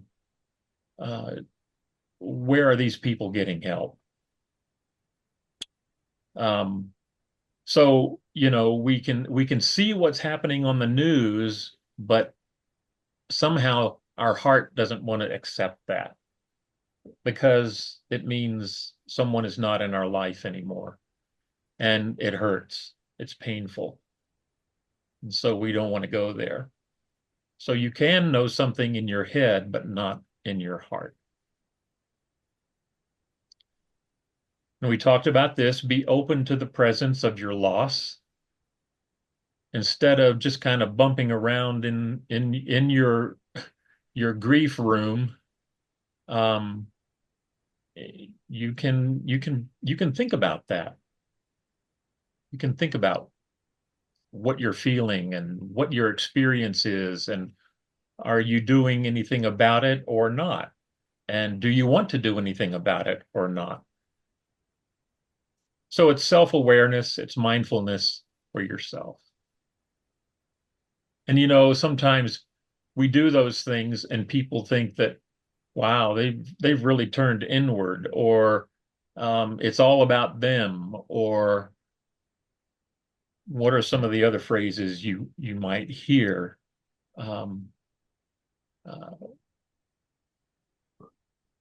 So don't let those messages keep you from being intentional and doing some work related to your own sense of loss and grief. And most important in this is to be patient and compassionate with yourself. Again, people look at us and think, if we do some self-care, they may think, wow, they're really being self-centered or focusing on themselves, and not attending to anything else but themselves. Well, that's okay. If that's what you need and that's what is important for you, that is okay. And that's being present in your moment and having some grace for yourself. That's a good thing. So when someone you love dies, the pain of grief arises naturally, and it is normal. So part of what Dr. Wolfelt would say about all this in a general sense, is normalizing our grief. You know, we don't have any issues with being happy. We don't have any issues with expressing joy. We don't have any, I mean, okay, anger. We let people get angry. We get angry ourselves. And sometimes there's a lot of self-talk about what anger is and how you know, we make a judgment on the emotion when we really need to be thinking about how are we managing our anger? How do we respond to our anger? It's very similar to what we've done with loss and death and dying, is that we have pushed it off to the sidelines and don't see it as a part of our own life experience. But it's so much a part of our life experience. How can we even deny it? But we do. And we always look to somebody else and think, oh my, I'm glad that's not me. Well, the reality is, one of these days, that could be you, and it probably will be you. So normalizing loss, grief, and mourning is a part of our own human experience, our own God-given emotions, is something we have gotten away from. And this is part of reclaiming, I think, our humanity at this point. Your pain is the key that opens your heart and ushers you on your way to healing. You know, we don't like to hear those words. Pain opens your heart. Who wants to feel pain? Who wants to experience pain? But it truly is, if we don't recognize and stand in front of our pain and our loss, it has the potential to really affect our lives. And we don't move towards healing. We just stuff it away and don't think about it, don't talk about it, don't acknowledge it. And that really puts us in a position of struggle. Maybe not in the present moment, maybe not in a year or two, but oftentimes down the road. You're experiencing something, you're feeling something, and you don't know why. And sometimes it's because we have not looked at we have not grieved, we have not mourned those losses. But in opening our heart to that really opens a doorway, a pathway towards healing. The pain of grief is just as much a part of life as the joy of love. It is perhaps the price we pay for love. In fact, your grief is your love. I don't know if that sounds foreign to you, but I never really thought about my grief as being love. You could almost say that the quality of your relationship, the depth of your love for someone who has died, correlates to the depth of pain that we will feel. If our relationship with someone was surface and shallow, I mean, this could even be a family member. But if there was not a lot of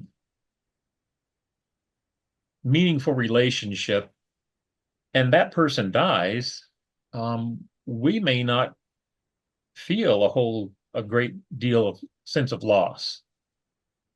If we lose a friend who was dear to us, we may feel a deeper sense of loss for that friend than we do a family member.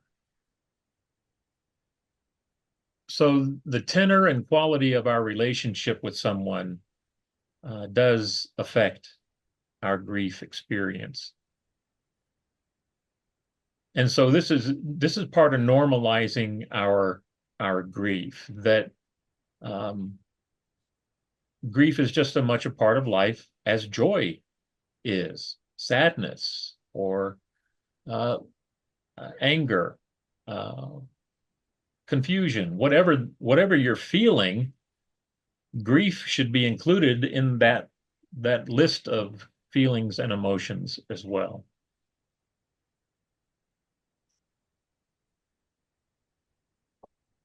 Two, embrace the pain of your loss. And who wants to do that? Of course it hurts. Of course you feel pain. Where there was love or attachment, there will naturally be pain when a relationship is severed by death.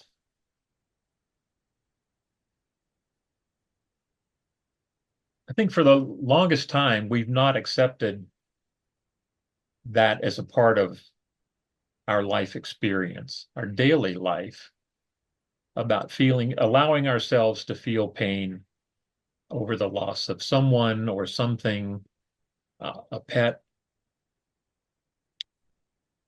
Wolfelt talks about the importance of dosing your pain. And we kind of spoke about this again last week, that if we were to take all our losses and feel them all at once, it would crush us. And we would probably just be a big wad of nerves or whatever. But dosing your pain is encountering your pain and experiencing it, and then having enough self-awareness to know when you've had enough of that and you go do something else. It doesn't mean you don't ever encounter your pain again. Wolfelt uses the term engage and evade. So we're engaging with our pain for as long as we can take that, or even if it's a brief moment, and then we step back from it. We sidestep it for a little bit. We get busy. We go do something nice for ourselves, kind to ourselves. So dose your pain, yes. We take medication for headaches and aches and pains. So in a sense, it's like dosing your pain like you would take medicine for a headache. Deny your pain? No. I think when we deny our pain, it erodes our humanity, our humanness. And again, these are all a part of what I would say are our God-given emotions and life experience that we have been blessed with, even pain. So culture that denies says, carry on, keep your chin up, be strong. You should be over this by now. Get a hold of yourself, or I must be doing really badly. Sometimes this is the self-talk that's in our own head. And sometimes this is what we hear from other people, either outright or in other subtle ways. So this self-talk is not helpful to us.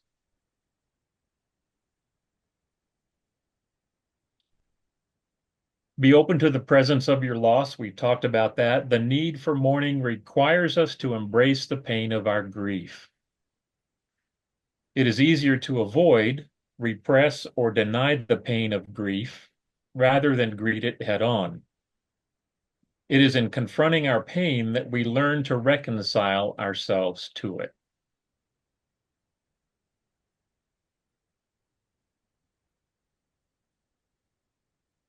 Love and grief are two sides of the same precious coin. If your love is good and valuable, so too is your grief. We don't seem to assign a lot of value to those painful experiences. And we don't often acknowledge them in that way. that pain has value.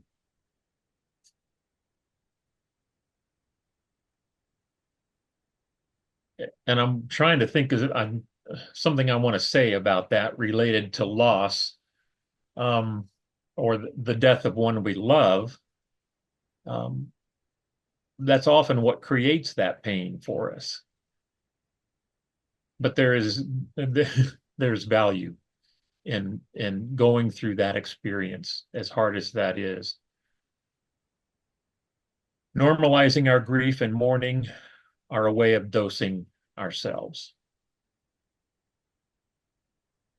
So thinking about our loss and our grief and mourning experience is all about normalizing and bringing that closer to us as part of our human experience. And it empowers us to be aware of that, and we can choose how to deal with that, such as dosing ourselves. 3, remember the person who died. Death ends a life, not a relationship. You have a relationship of memory and story. Now, that may not be the relationship that we want or seek when we lose someone who dies, but if we can still hold on to that, our loss experience, as maintaining and having a relationship, that can be really helpful, and it's important. Sure, our relationship has changed. It won't ever be what we had before, but we can find hope and healing and recovery when we make this shift from our reality to one of memory and story. And we'll talk more about that in a moment. Remember the person who died through memory, through expression of ritual. We mentioned ritual last week, that honoring our loved one in some way through ritual is also can be part of something that empowers us, something that we have choice over, something that we can choose to manage for ourselves in a meaningful way. Corrie ten Boom, does that name ring a bell? Memories are the key, not to the past, but to the future. That sounds a little contradictory, but we'll talk some more about that right here. Dr. Wolfelt calls this the paradox of grief, that sometimes we have to go backward before we can go forward. Our culture encourages us to move on, but sometimes you have to go backward before you can go forward. When you actively remember the person who died, you're going backward. When you tell the story of your love and loss from the beginning, you're going backward. You're recalling. You're having to go back in your head and heart to share those stories and memories. When you think back to earlier losses in your life and how they may be affecting your current grief, you go backward. Oftentimes we have feelings that we don't know where they're coming from, and sometimes when we reflect on previous losses and we realize that maybe I didn't do such a good job of grieving or mourning that person, sometimes there's a little more work to do back here, even though we're in the midst of something big right now. That doesn't mean you have to deal with both at the same time, but there can be value in exploring what previous losses have meant, what they were, and what they've meant to you in your life, and how you moved with those losses in your life. Or maybe you didn't move with those losses, or they move with you.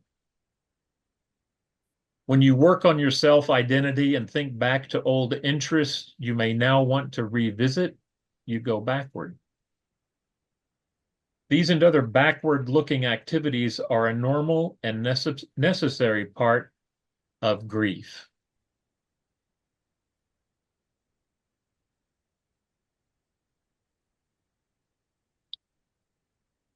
So you can answer this question because I just gave you the answer a moment ago. Do you have any kind of relationship with someone after they die? Yes. You have a relationship of memory. You also still hold a relationship of love for that person.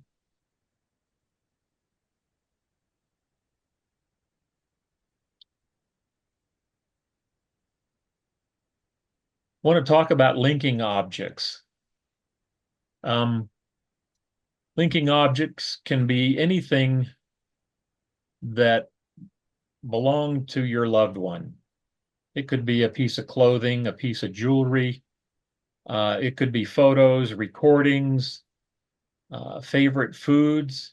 When you catch the aroma of food that takes you back, and all of a sudden you find yourself in tears, that food, that aroma can be a linking object to that person. Places, activities. I remember when I was a kid, I was born in Virginia, and I spent my childhood in Cloverdale, Virginia. It was a great place to grow up as a kid in terms of a lot of outdoor space and places to run and play and hide and use my imagination. And as an adult, I went back quite a few years later. In fact, it was during seminary, and I did a placement at the Cloverdale Church. And I found myself experiencing feelings and emotions that I had no idea I had. And my childhood experience to that church, the parsonage, the church building, the location, the sights and sounds, all of those were linking objects to my past. When I experienced those as an adult, yeah, it was a unique experience I wasn't expecting. And those what I experienced was not as intense perhaps as having lost a loved one, but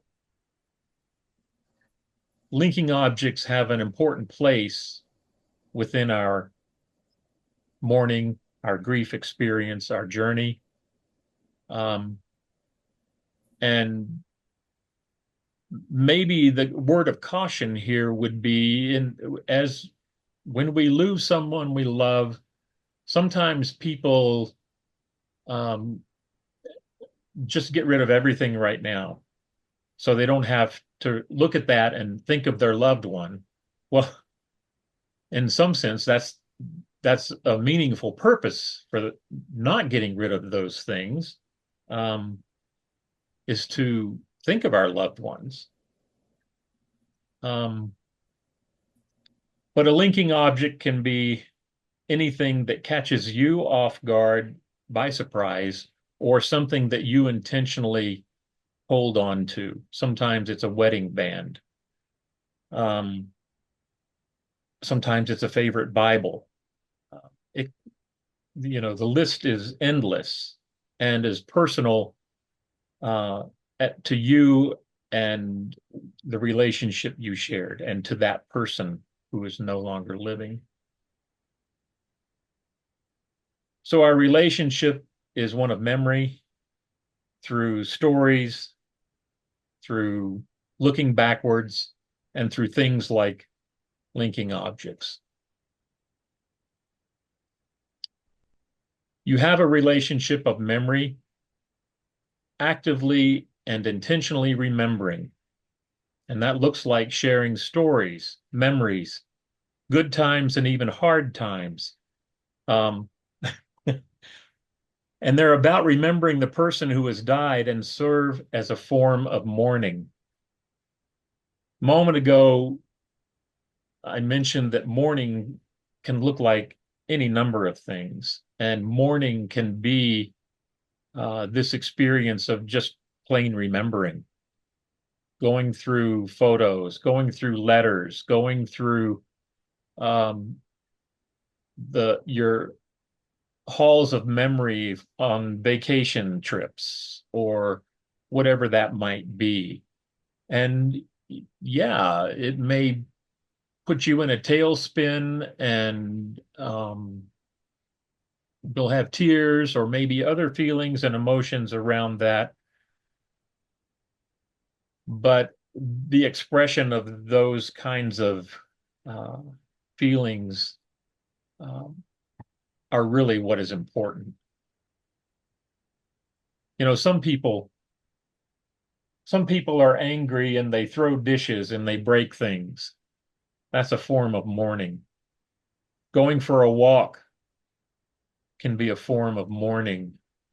Sitting by the pond or on your back porch, front porch can be a form of mourning when there is intentionality attached to what you're doing and why you're doing it. Mourning can be writing poetry, writing a song, singing a song, you name it. There is no reward for speed in this process. If we think we're going to get through this expeditiously, you can do that, but there's probably something along the way that you may have missed, and there's probably always going to be something that we didn't discover. But the important thing is to honor that when it presents itself. So remembering is a process and takes time. And I would almost guarantee that you will remember some things at a certain time, and you may remember something else that you never even thought of at a different time.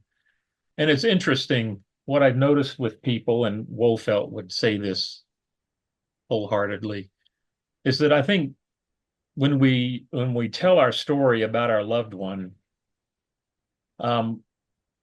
we tell it oftentimes early on with tears, with emotion.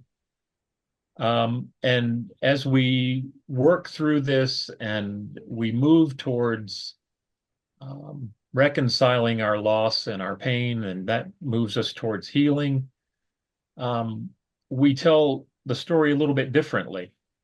Sometimes we remember things, sometimes we leave some things out, but it almost can reflect something about where we are in the process. And sometimes you can tell the story and we're just full of tears.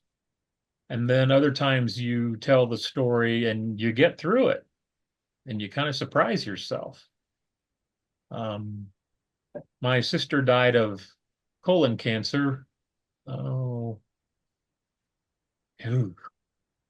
12 years ago. And sometimes I can tell that story and I'm just fine. And then there are other times when I can't get through it without having to stop, collect myself. So be patient with the process, be patient with yourself.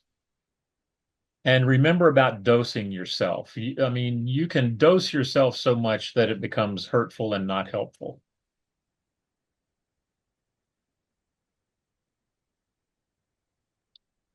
Chris, this might be a good time for us to take a 5-minute break before we go on to the fourth. Okay. Enton, what do you think? Chris, if that works for you. That works for me.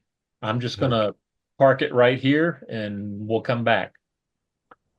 Friends, I'll put a 5-minute timer up. Chris, if you don't mind stopping your sharing, and I'll share a 5-minute timer so you can get Okay. up and stretch, take a break, move around a little bit, intentionally take care of yourselves, and we'll be back in 5 minutes. Feel free to stay logged in. You can just mute your cameras and mic.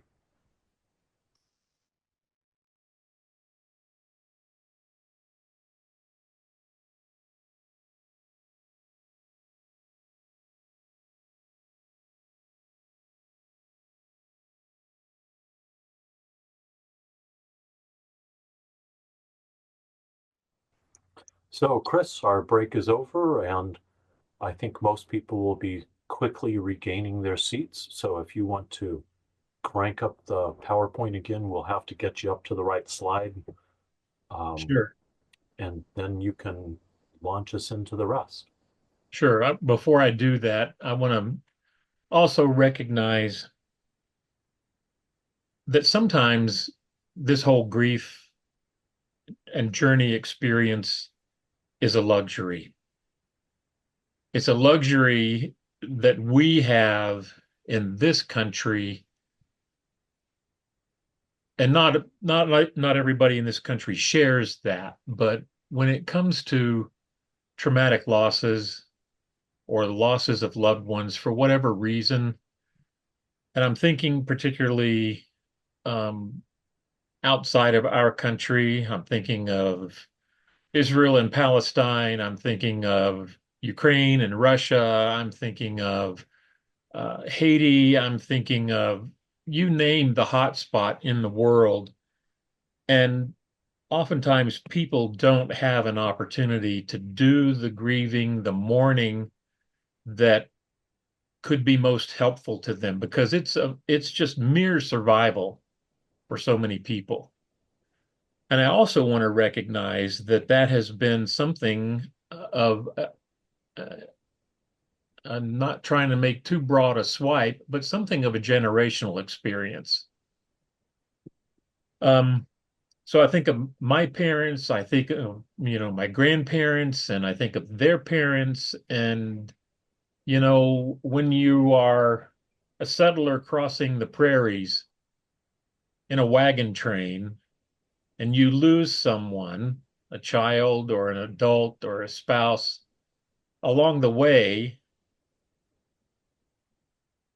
you have to deal with that, but you also have to deal with the fact that you got to keep moving, and because your very survival counts on that what you do daily sometimes often can keep us from doing the work that can be so helpful to us. So I'm just wanting to recognize that sometimes, for us to be even talking about this can be just a mere luxury opportunity that we have that maybe so many other people don't have. So just putting that out there. Here we go.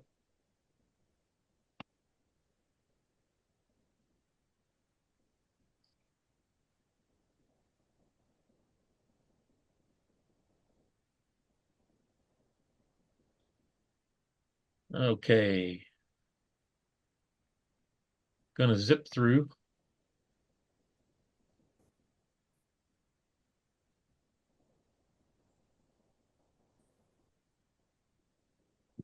Okay. Number 4, develop a new self-identity. Oftentimes we don't consider that we are a different person. We are a different person the very day our loved one dies. Our life has changed. It's never going to look the same, be the same, and who we are is never going to be quite the same. So, as part of this process, it's important, I think, to recognize that very thing, that we are not the person we once were from the day before to the day now. And I want to also reiterate that we don't have to be dealing with all these needs at the same time. That's what dosing is about. That's what having self-awareness is about, presence with yourself, because that will help you determine what you need to be looking at, thinking, or doing. Your personal identity or self-perception is a result of the ongoing process of establishing a sense of who you are. Part of your self-identity comes from the relationships you have with other people. When someone with whom you have a relationship dies, your self-identity or the way you see yourself naturally changes. So think for a moment in the many ways that you might identify yourself. You are a spouse, a husband, a wife, a father, mother, sister, brother, cousin, uncle, in-law, friend, lover, caregiver, and more. How do you see yourself, and how has that been affected with the loss of your person? Often we identify by what we do. I'm a pastor. I'm a teacher. I'm a welder. I'm a chaplain. I'm a chef. I'm a homemaker. I'm a counselor. I'm a fireman.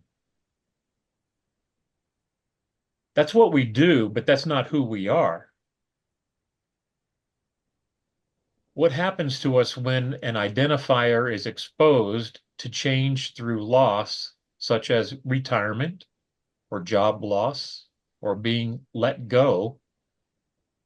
Our relationship with others and our self-identity is touched. That's also a consequence. That's also a part of loss and part of what we mourn. And we may not mourn that in the early moments, but if we're being present to ourselves, we may realize later that, oh, that's a piece of this too.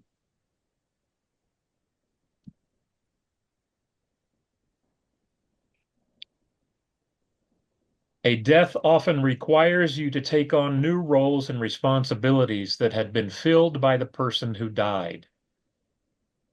The details and minutiae of life still need attending to. The business of life continues even when we feel that we have come to a complete stop. You know, I've often thought in some of my experiences journeying with families that the loss of a loved one is so I just lost the word. Is so important. That's not enough emphasis for me, but it's so important that sometimes I think the world should just stop and recognize that this person is no longer living. I mean, you know, we're in a room together and this person has just taken their last breath and you hear the hubbub of the outside world. And I think, does anybody care beyond this room? And of course, if that were our reality, in our world, nothing would ever happen or get done or get cared for because we'd just be stopped all the time. But that's sometimes how we feel for ourselves. We just want everything to stop. And sometimes it does, but then we also have to come back around and realize and know that, yeah, I've got bills to pay. I've got a sidewalk to shovel that's covered in snow, or whatever piece that you did as part of that relationship, but also now picking up what that person did as part of your relationship.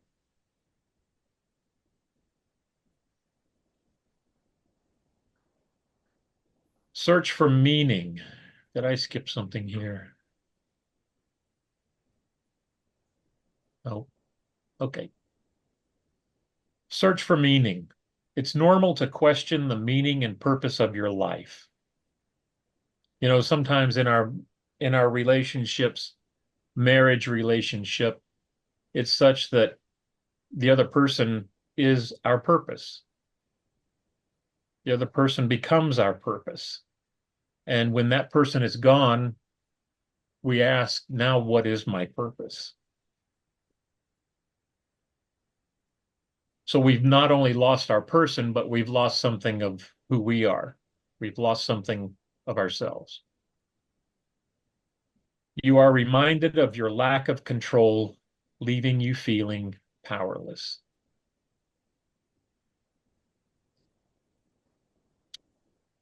In your search for meaning, you may question and wonder about your life philosophy and your religious and spiritual values.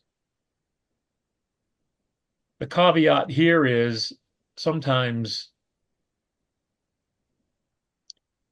we really turn to those religious and spiritual values, and they really solidify that portion of our life, of our sense of meaning, our search for meaning.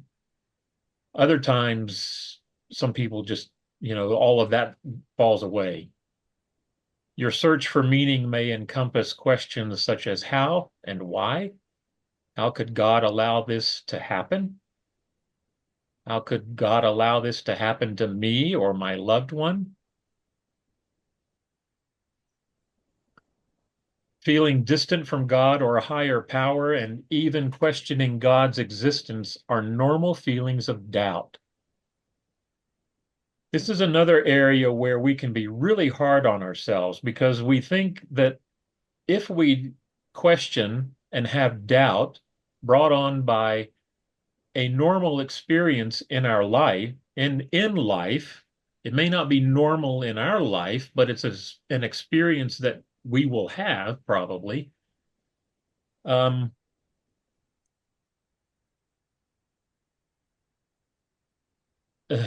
just lost my train of thought. I'm sorry. It'll come back to me.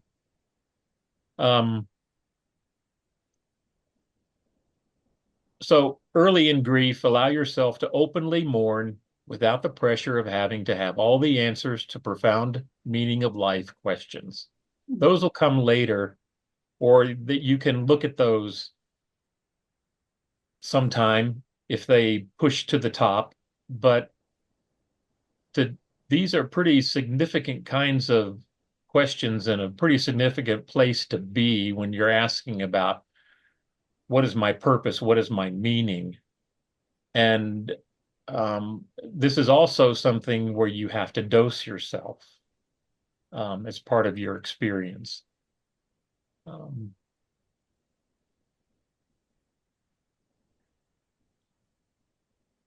this is where the use of ritual can help facilitate the mourning journey.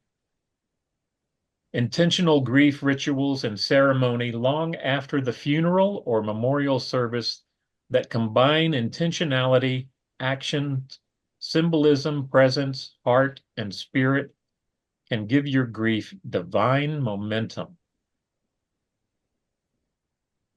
Momentum that moves you forward. And the moving forward is almost always accompanied by, you could say it's 2 steps forward, 1 step backward. It's probably more akin to 2 steps forward and 5 steps backwards. But it's that movement that is so important. I think it was Confucius said, it doesn't matter how fast you go, just keep moving. It's when we stop moving completely that we get stuck and we open ourselves up to greater concerns.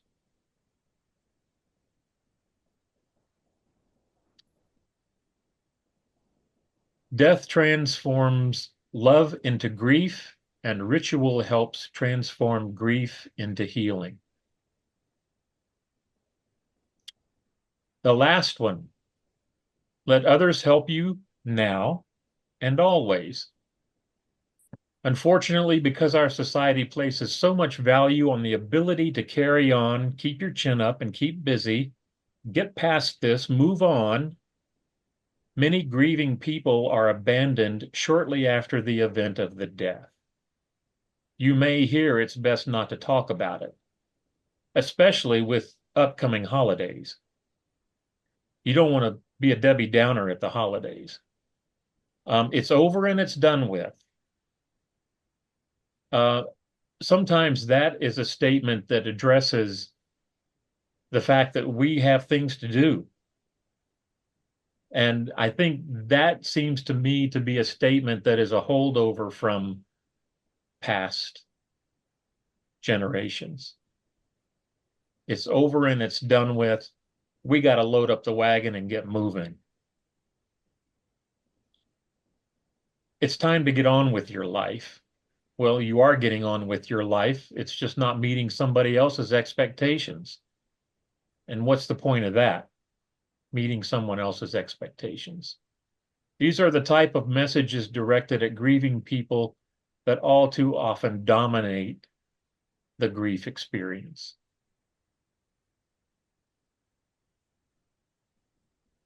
This thinking encourages the one grieving to deny or repress their grief rather than embrace and express it. Those who see grief and mourning as something that should be overcome, as something to get over or gone around, as opposed to experiencing, will find their grief begging for attention. And you may go on for years, and finally you feel a poke in your back, and it's like, what is that? And it's probably something that needs your attention. It's important to understand that in order to heal, you must be allowed, nay, even encouraged to mourn long after the death.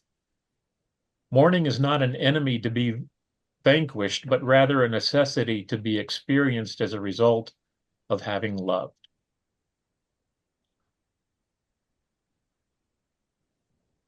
Mourning at the beginning of a loss can be very different than mourning sometime later.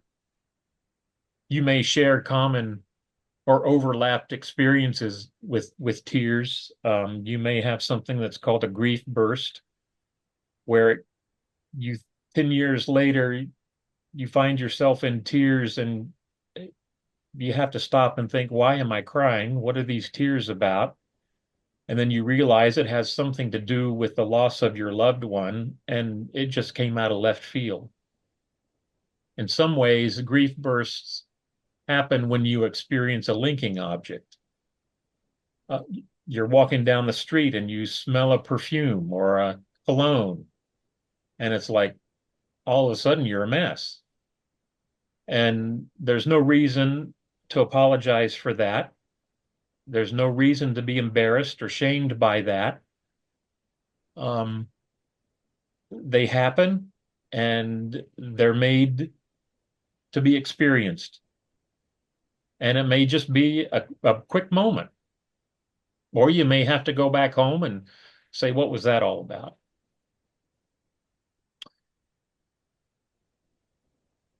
I don't know if you've heard of Compassionate Friends, but it's an international organization for grieving parents. And one of their phrases is, you need not walk alone. And Wolfelt would say, because of this companioning model of being with others, even you being with others and others being with you, you cannot walk alone. Seek out others who can listen to you without judgment or the need to fix you. Find persons you can trust and feel safe with. Explore the possibility of a grief group. Talk to others. Share your story. Shed your tears, your laughter.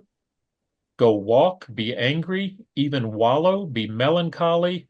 Experience joy. And here's a word I learned from the training: anhedonia. you ever heard of that word, anhedonia? It's the inability to experience joy or pleasure.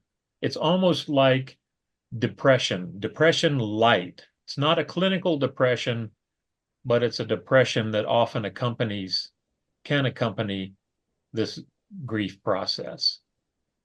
And we haven't really talked much about depression. Can be a whole nother conversation.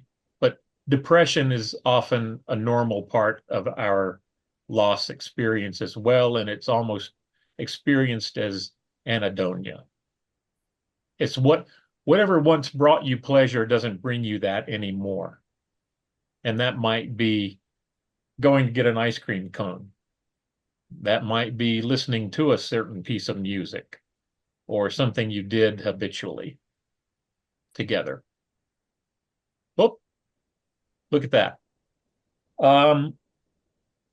A good friend of mine gave me this gift, and as an expression of not only thanks, I think, but also an creative expression of her grief experience. And that good friend is Kathy Reed. I'm inviting you, Kathy, to talk about your wall hanging that you gave me, and it's hanging right here in my kitchen. And I can scroll through this, but if you notice that the headings are some of the very things that we've talked about. So, Kathy. Well, I think I said something last time because I'm a great example of a lot of what Chris has talked about in terms of somebody who thought that when my dad died that I didn't have time to grieve, didn't even think about it. I just carried on. Lots of responsibility. I had a mom with dementia that needed care, had a new job, was moving, just everything piled on life. And so I was like the caravan, the pioneers on their train there. When you experience death, you just carry on because you don't have the luxury of grieving. And I finally figured out, thanks to Chris and his help, that part of what I was experiencing was a really delayed grief process, mourning. I didn't know how to mourn, and I needed to think about that. And so as Chris and I worked our way through Wolfelt's books and felt like I was learning about the very things that he talked about. What I decided to do, because I needed a good way to say thank you to him for all he had done for me, was to really look at, could I find quilt blocks that kind of, for me at least, expressed the touchstones that are in the work, the things that Chris has talked about. So that first one is embracing the grief, and I liked it because I felt like it looks like the corners are coming in, into the center, and so you're sort of it's wrapped around you, and on the other side are doses, different levels of things, and understanding what that would be. Much lower is, Chris, do you have other slides? Yeah, this one's a grief burst. I did a whole grief burst wall hanging for my cousin when her mother died, and I did it in her favorite colors, and she actually turned the room into her guest room is her mother's guest room, and she put many of the linking items that she cares about to her mother in that guest room, and she did the wall hanging behind the bed, or she put my wall hanging that I did for her, and it's all grief bursts, different kinds of grief bursts. Because at least I find that happens just exactly like Chris said, a smell, a scent, an object, something links it. The bereaved square is the crack that the light shines through. And if you don't have a crack, you don't have any light. So it's a little bit about the pain that we experience. But if we didn't have the pain, then we wouldn't have the crack and we wouldn't be able to see the light. Brokenhearted and encouragers. Part of this companionship is over here. I picked this particular block on encouragers because they're holding each other up, holding people up. And of course, the broken heart is intact on one half, but it's fallen apart on the other half. So it's all the pieces are there, but you can't see it. We haven't talked much about evade and encounter. Evading is not helpful, but encountering is, but you have to dose that and you have to figure that out. Reconciliation, I was looking at how the pieces can come together as you go through the grief process. And then finally, I think the last two, I'm at the last two here. Trail markers. That's a pile of rocks. They're stacked up, balancing on it that we look for, that we can tell how we're going. And then the gift of life with a drooping bow. Yeah, yeah. And pin it up a little higher or something, but it's a drooping bow. Deconstruction. So this was a great fun project for me, because instead of just picking a pattern like I usually do, one of the things I've done is a lot of quilting in my retirement. This was a labor of love to try and figure out how I could best represent some of the stuff that I learned in my grief process as I remembered and lived with the grief I have at my father's death, and mourn my loss in my life of his presence. And Chris, one thing I wanted to add is one of my favorite TV shows, which probably nobody has seen, is a British, basically, show called New Tricks, and it's three old guys who become part of a special police unit to go solve unsolved crimes, and it's pretty funny. But I think each one of the detectives has a quirk. There's something odd about them. They're not just old, they're quirky. And I found it interesting. I've been rewatching those with my son, who's moved home for a while, and so we were looking at some things. It's interesting that one of the characters' quirk is that he talks to his dead wife. And I was thinking, as I was listening to you talk, is that for the writers of that TV show, that's unusual, quirky, and weird. And that's the way I felt about it when I first saw the show 5-6 years ago. But now, after my process of working on my grief, talking to someone, because I still have a relationship in memory of them, does not seem quirky and weird. It seems normal. Yeah. Exactly. And for most of us, if we see somebody talking to themselves, we think they're off their rocker. And who knows what the context is? They may be talking to someone they've lost. Yep. So I'm going to end this, I think, with this quote. I really like this quote. It's a very similar to the two sides of the same coin, but it's light is known to exist by virtue of darkness. One is the chair upon which the other sits. Which my interpretation of that is to say that how do we fully know joy if we don't have sadness? How do we fully know what loss is?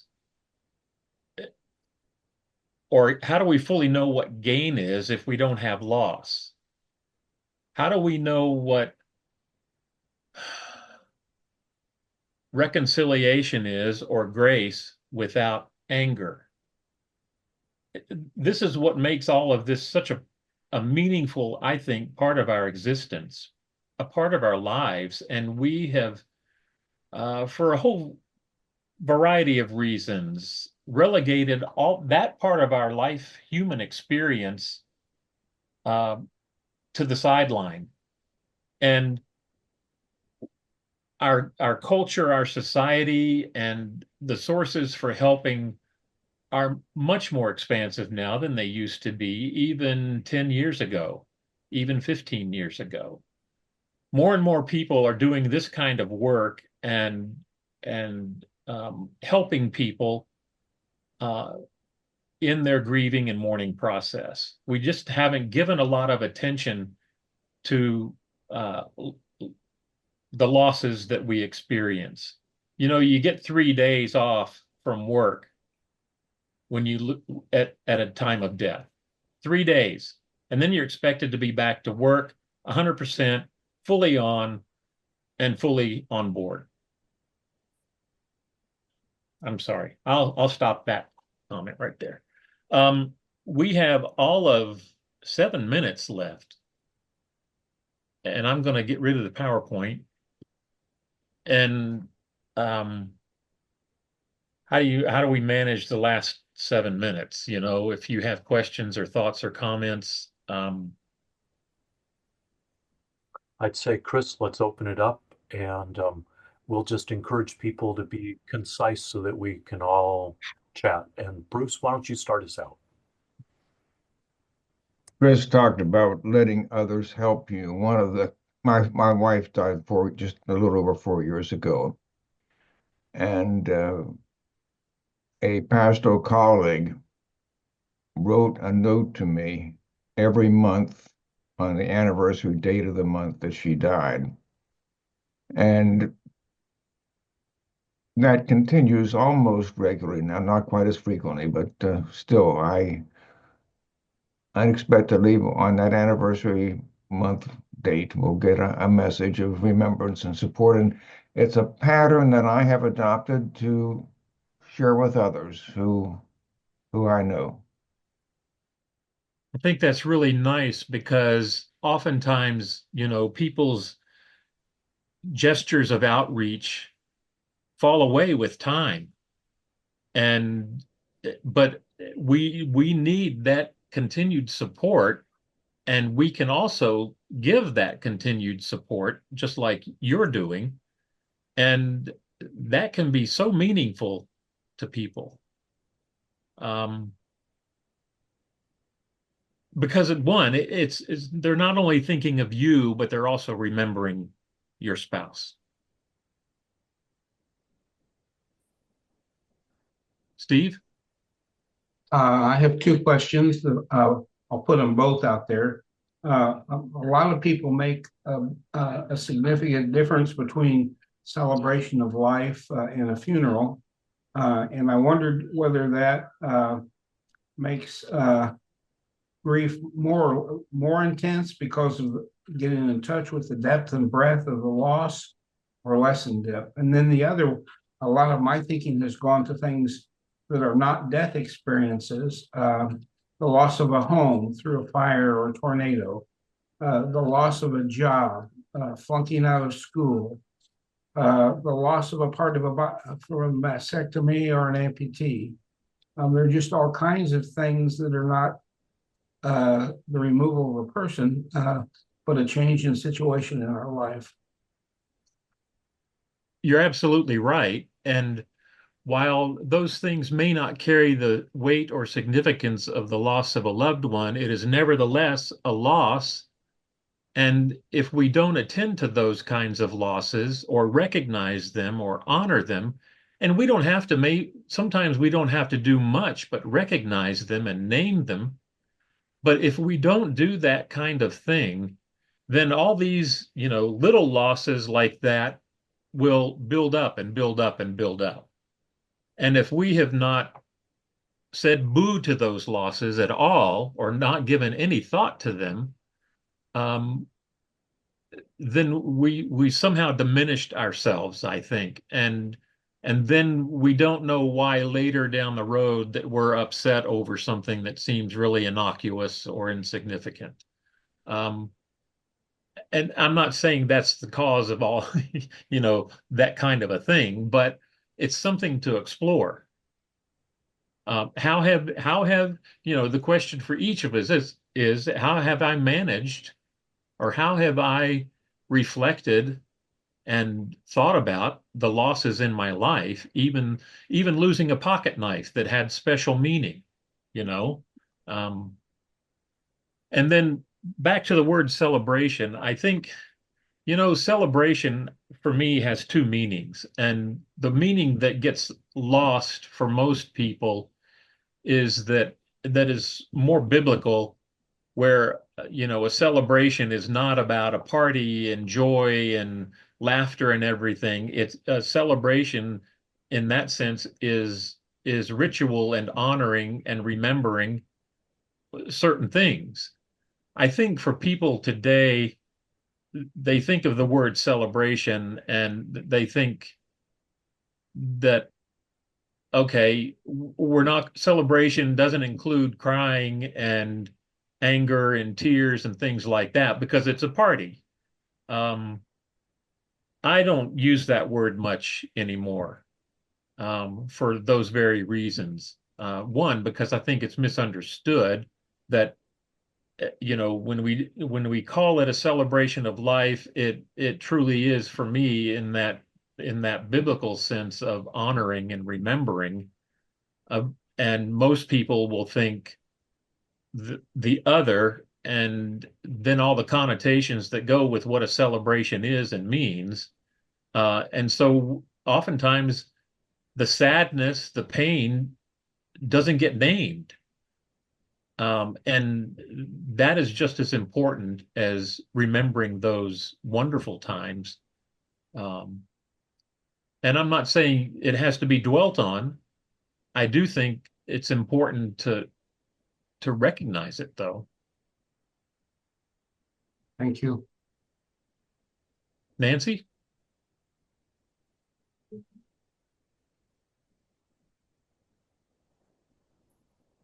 Okay. Everything you said is right on. I have had so much loss in my life. People have called me the Black Widow because I've been married twice and both of them died, But the one most important thing, and I said this to my brother and his friends, don't forget him in 3 weeks. You're all here now, but it's more important really to come later. And so that's important. Now, my sister has not passed away, but I had moved away because I'm from Kansas and I now live in Michigan. And as she deteriorates with dementia, every week I send her a card so she won't forget me for a while. I know she's going to forget me, but to prolong it as long as I can. And I think it brings a little joy to her also. Sure. There's that you mentioned that there's something called anticipatory grief.